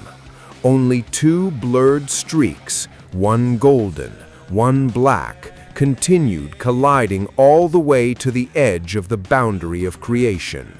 With every collision, a new cosmic crack opened. With every crack, the multiverse's breathing grew heavier. Far away, for the first time, Gogeta realized that the reality around them was slowly becoming transparent. He looked at Raijin in alarm. Raijin, the space around us is disappearing. Raijin slowly looked at the fading world around them, and for the first time, his voice truly trembled. Now, the multiverse is no longer just breaking apart. It has begun to be erased. Phase 5, The Death of the Multiverse, Part 3. The boundary of creation was now falling apart itself. Every collision, every breath, every step had become a new wound upon existence. Wukong and Voron stood facing each other. There was no anger on either of their faces, no desire for victory. Only one final resolve. Voron slowly opened his fist. For the first time, his voice was calmer than before. Great sage, can you feel it? He pointed toward the universes crumbling in the distance. Every strike is erasing another world. Wukong did not even look in that direction. His gaze remained fixed only on Voron. I can feel it. That is why I will not let a single strike go to waste. For a moment, both of them remained silent. Then, boom! They clashed once again. This time, neither fists nor the staff could be seen. Only two lights, one ancient golden, one infinite black, racing across the entire multiverse like lightning. Tam! Wukong's staff crashed against Voron's shoulder. At that very moment, Voron struck Wukong's chest with a palm strike. Both of them slid backward at the same time, but neither of them fell. In a single instant, they were face to face again. Palm, counter, elbow, block, kick, reverse kick, shoulder strike, staff spin, fist, palm, palm, staff, counter. Every movement was so fast that even time was left behind. Far away, a massive galaxy cluster was split into two by their shockwave. The millions of stars within it scattered into the air as white dust. Gogeta's throat went dry. They didn't even look at it. Raijin's voice was heavy. Now, simply being near them is destruction. At that very moment, another multiverse sector silently shattered. There was no explosion, no fire, as if someone had erased it from memory. Tears streamed down Arthas's face. How many worlds must have already perished in this battle? Raijin slowly closed his eyes. The count ended long ago. Inside the boundary of creation, for the first time, Voron unleashed his full speed. His body became a black streak.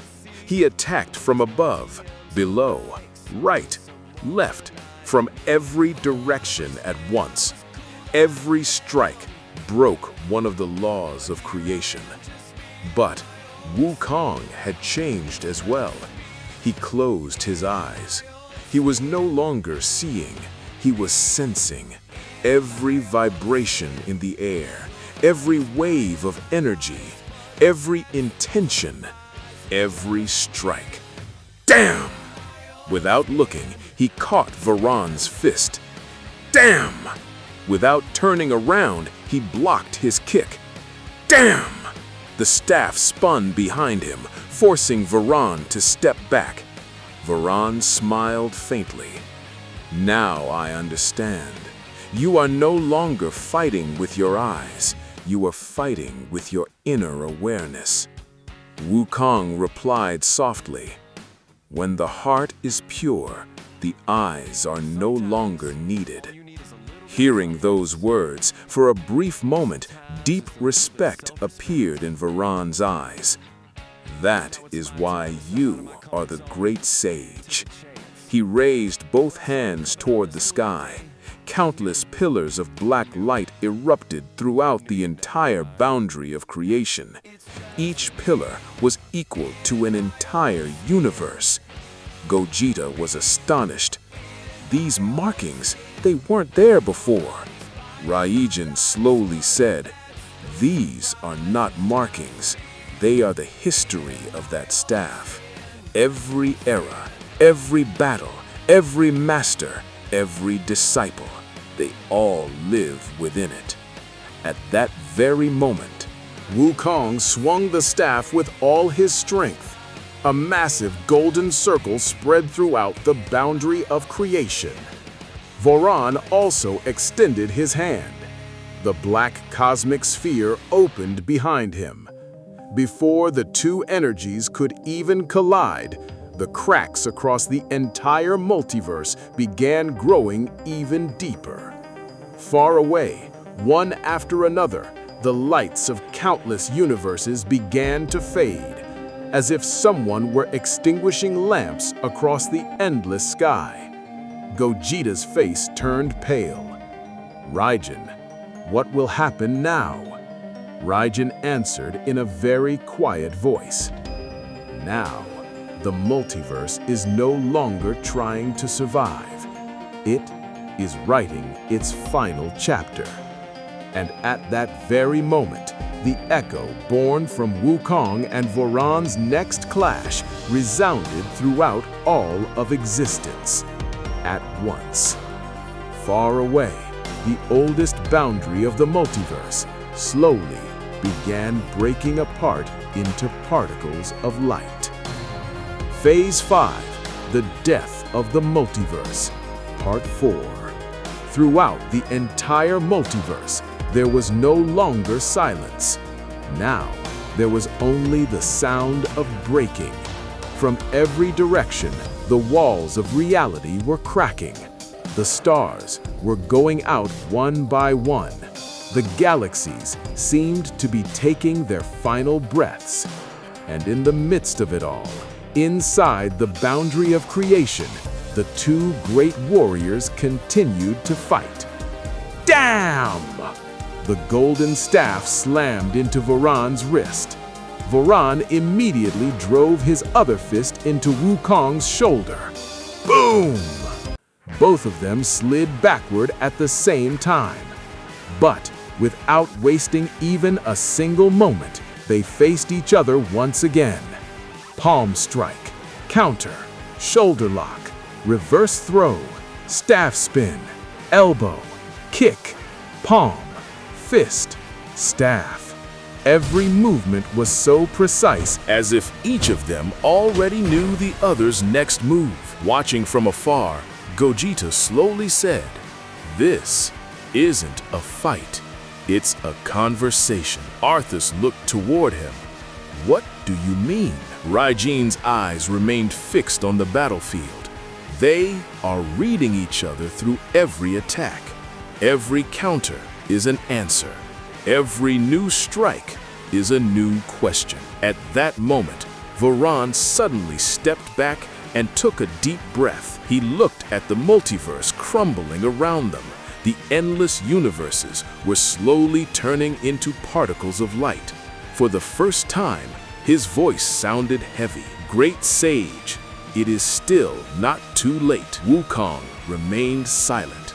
Voron spoke again. The end of this battle will be witnessed by neither of us. Before that, creation itself will come to an end. A long silence followed. Then Wukong quietly replied, "The day Argus fell was the day the path back disappeared." Voron looked into his eyes. "Are you seeking revenge?" Wukong slowly shook his head.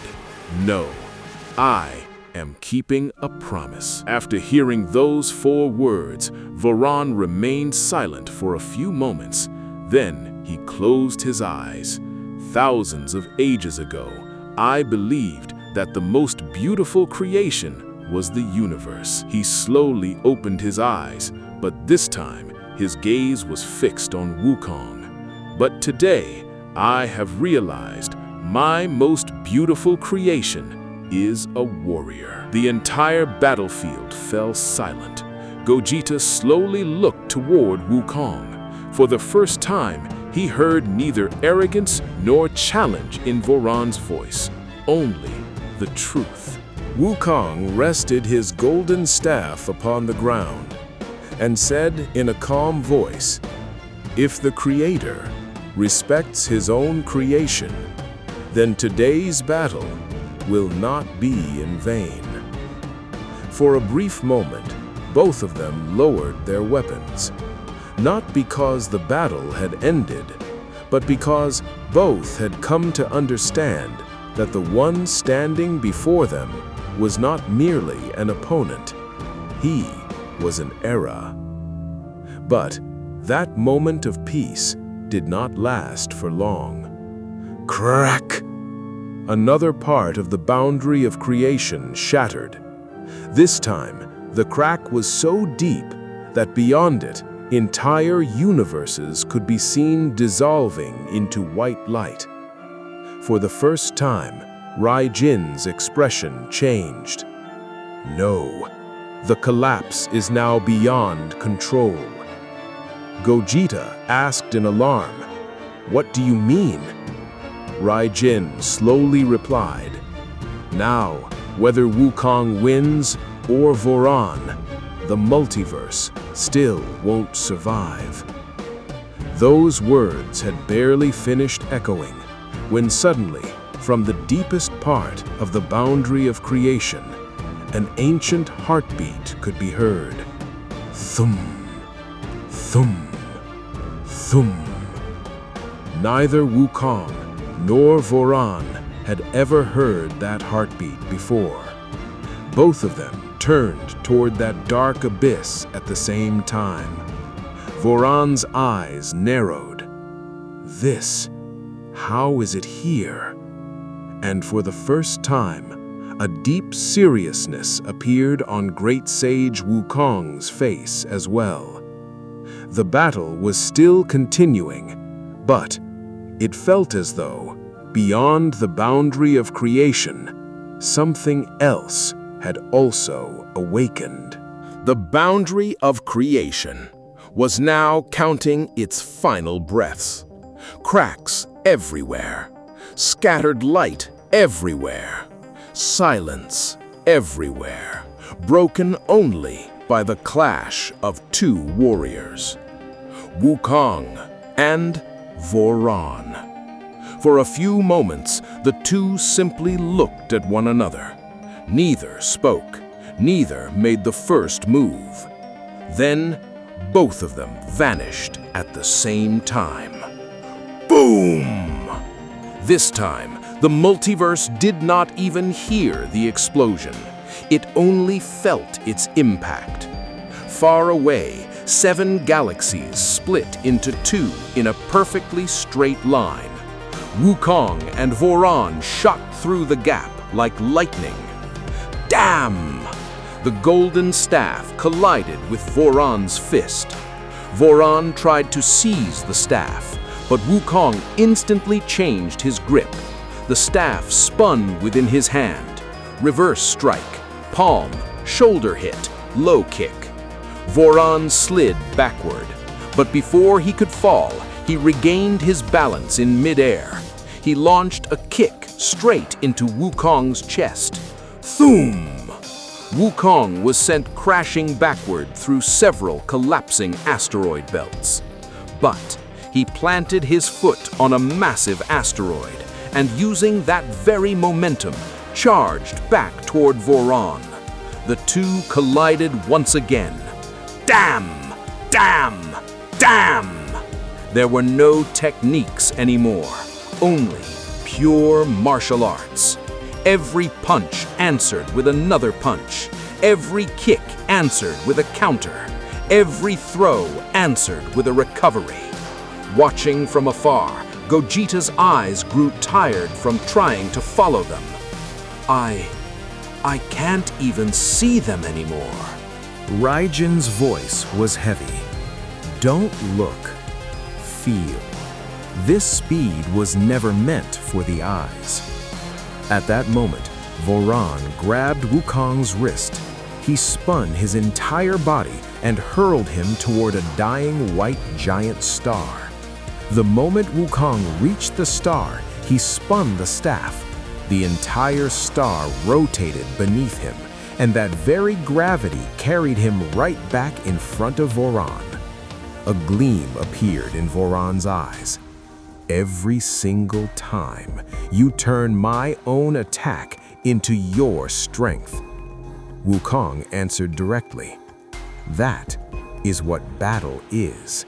Turning the enemy's strength against the enemy himself. The very next moment, for the first time, Voron attacked with both hands.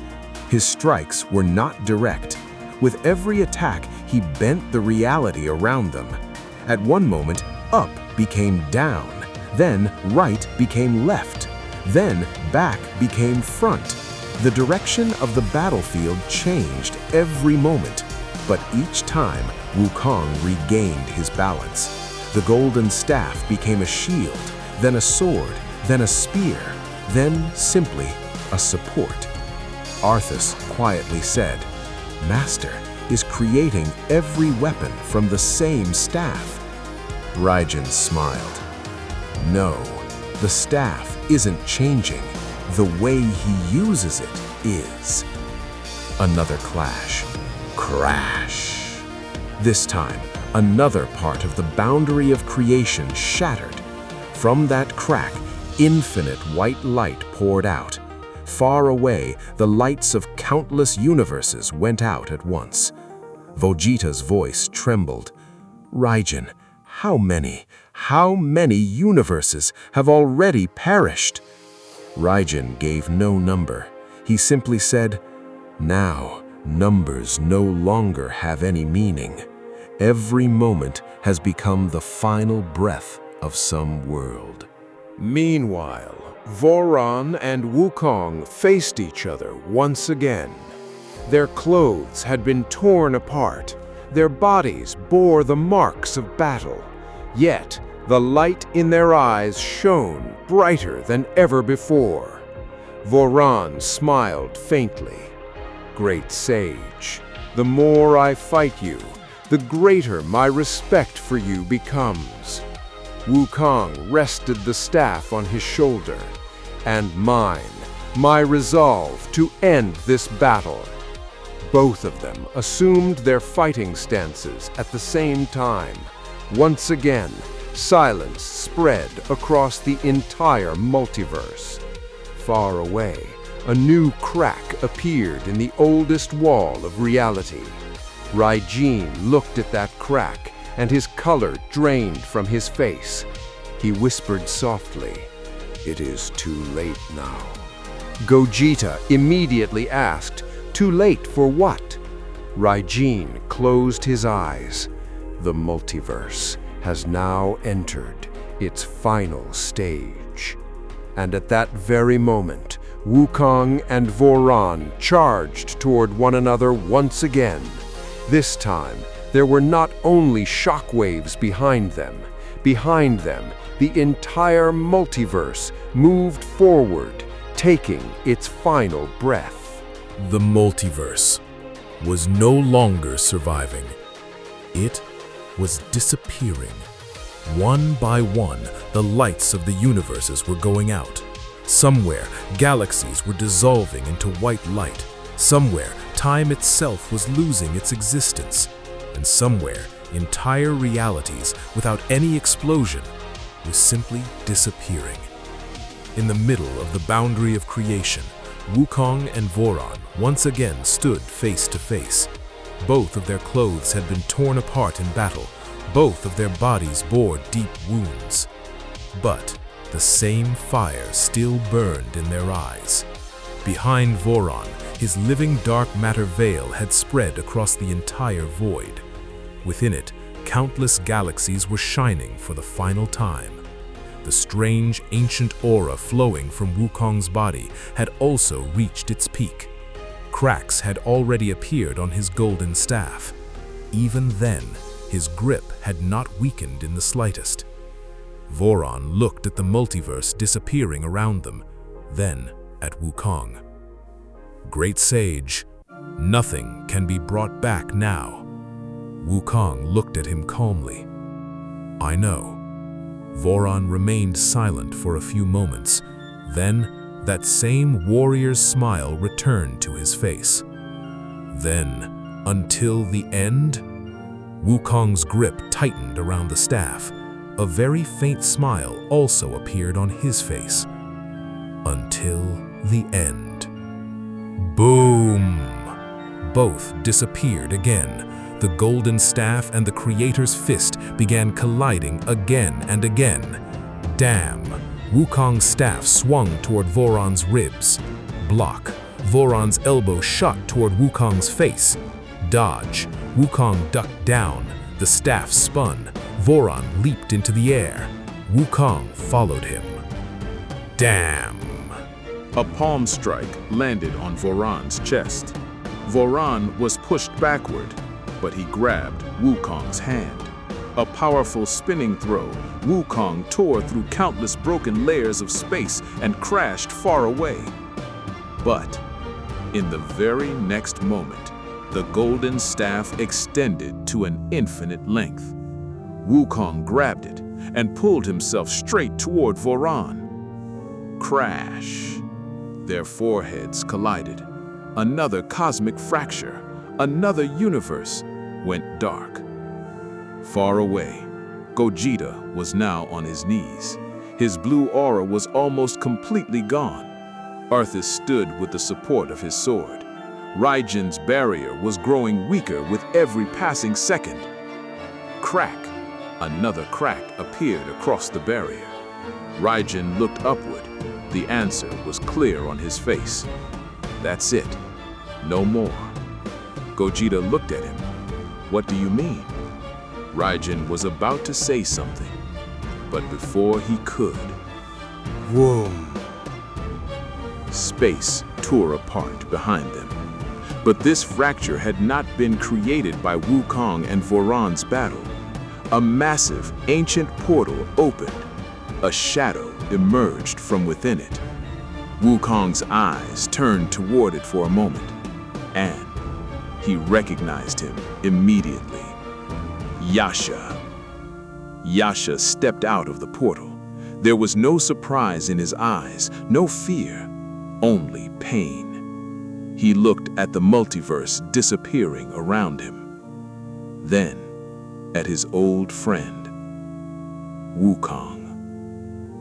Just one name, but within that single word was a friendship spanning thousands of years. Wukong said nothing. Voron also stopped, as if he understood that this moment did not belong to the battle. Yasha looked toward Gogeta, Raijin, and Arthas. We're leaving. Arthas immediately shouted, No!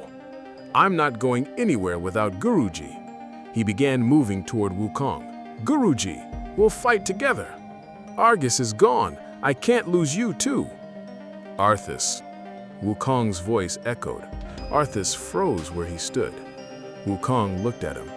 There was no anger on his face, only the calmness of a master. What Argus did, honor it. If you die here, his sacrifice will be wasted.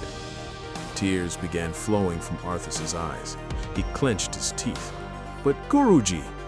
Wukong gently shook his head. Go. Gogeta clenched his fists. His eyes had also become wet. Master Wukong, we'll meet again, right? Wukong fell silent, and that silence was Gogeta's answer. Gogeta's eyes slowly lowered. Raijin looked at Wukong. No words were needed between the two old warriors. Raijin held his spear in front of his chest and slowly bowed his head. Great sage, it was an honor. Wukong also lowered his head. Keep them alive. Raijin closed his eyes, even if it costs my life. Finally, Wukong's gaze fell upon Yasha. The two looked at each other for a few moments. Tears filled Yasha's eyes. He tried to say something, but no voice came out. Wukong simply smiled. That same old, calm, slightly mischievous Wukong smile. Yasha's expression broke. He slowly whispered, "Stupid monkey." Wukong's smile grew just a little wider. Old habits, they don't disappear easily. A tear slipped from Yasha's eye, but he did not wipe it away. He turned around and opened the portal. Let's go. Gogeta kept turning back to look at Wukong. Arthas did not want to leave. Raijin placed a hand on his shoulder and led him toward the portal. At the very end, Yasha remained standing there. He looked at Wukong one final time. Wukong simply gave a slight nod. Go.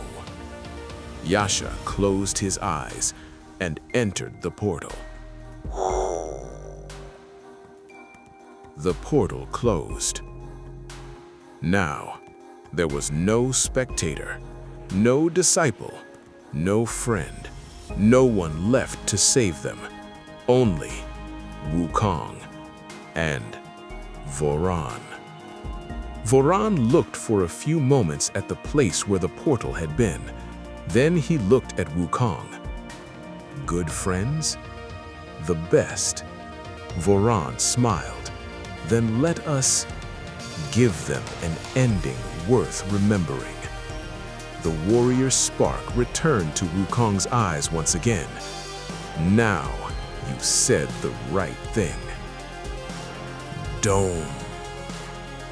Voran's true creator form opened to its final limit. The dark matter veil began swallowing the infinite void. The celestial sigil behind his body became so enormous that the entire boundary of creation began to look small within it. On the other side, Wukong closed his eyes. The golden staff slowly slipped from his hand, and for the first time, Wukong did not call it back. The staff continued floating behind him. Wukong clenched both fists. The ancient aura flowing from his body suddenly erupted. Not golden, not white, not divine.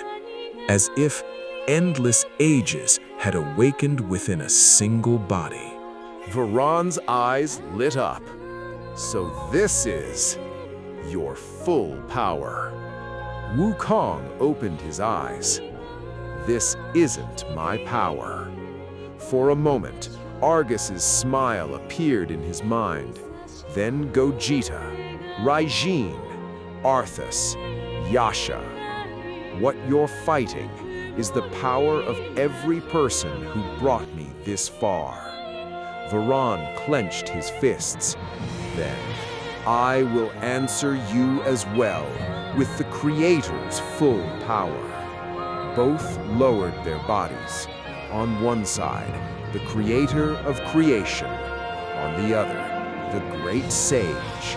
The final galaxies of the multiverse were going dark behind them. 1, 2, 10, 1,000, hundreds of thousands. When only the last few stars remained, they looked at each other. There was a smile on Voran's face. There was one on Wukong's face, too. Varan roared, "Wukong!" Wukong's roar answered, "Varan!" Both charged. With every step they took, one universe was erased. Every step, another piece of reality came to an end. The distance kept shrinking. 100 kilometers, 10, 1, and then both gathered their full power into a single fist. No name of a technique, no energy beam, no final mantra. Only two warriors, two fists, one final strike. Their fists collided, and then nothing happened.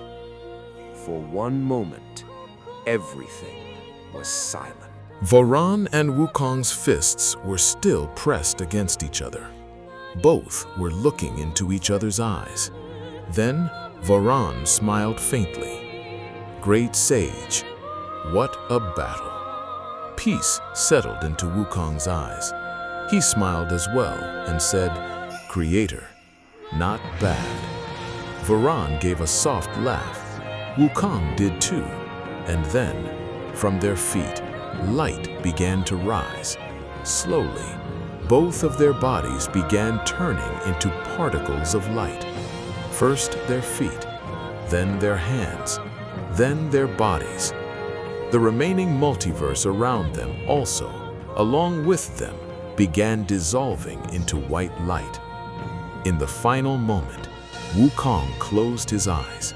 He remembered Argus's voice. "Master." That same calm smile remained on Wukong's lips. "I'm proud of you." And the light consumed everything. No Wukong remained, no Varan, no boundary of creation, not even the multiverse that had witnessed their final battle. The battle was over.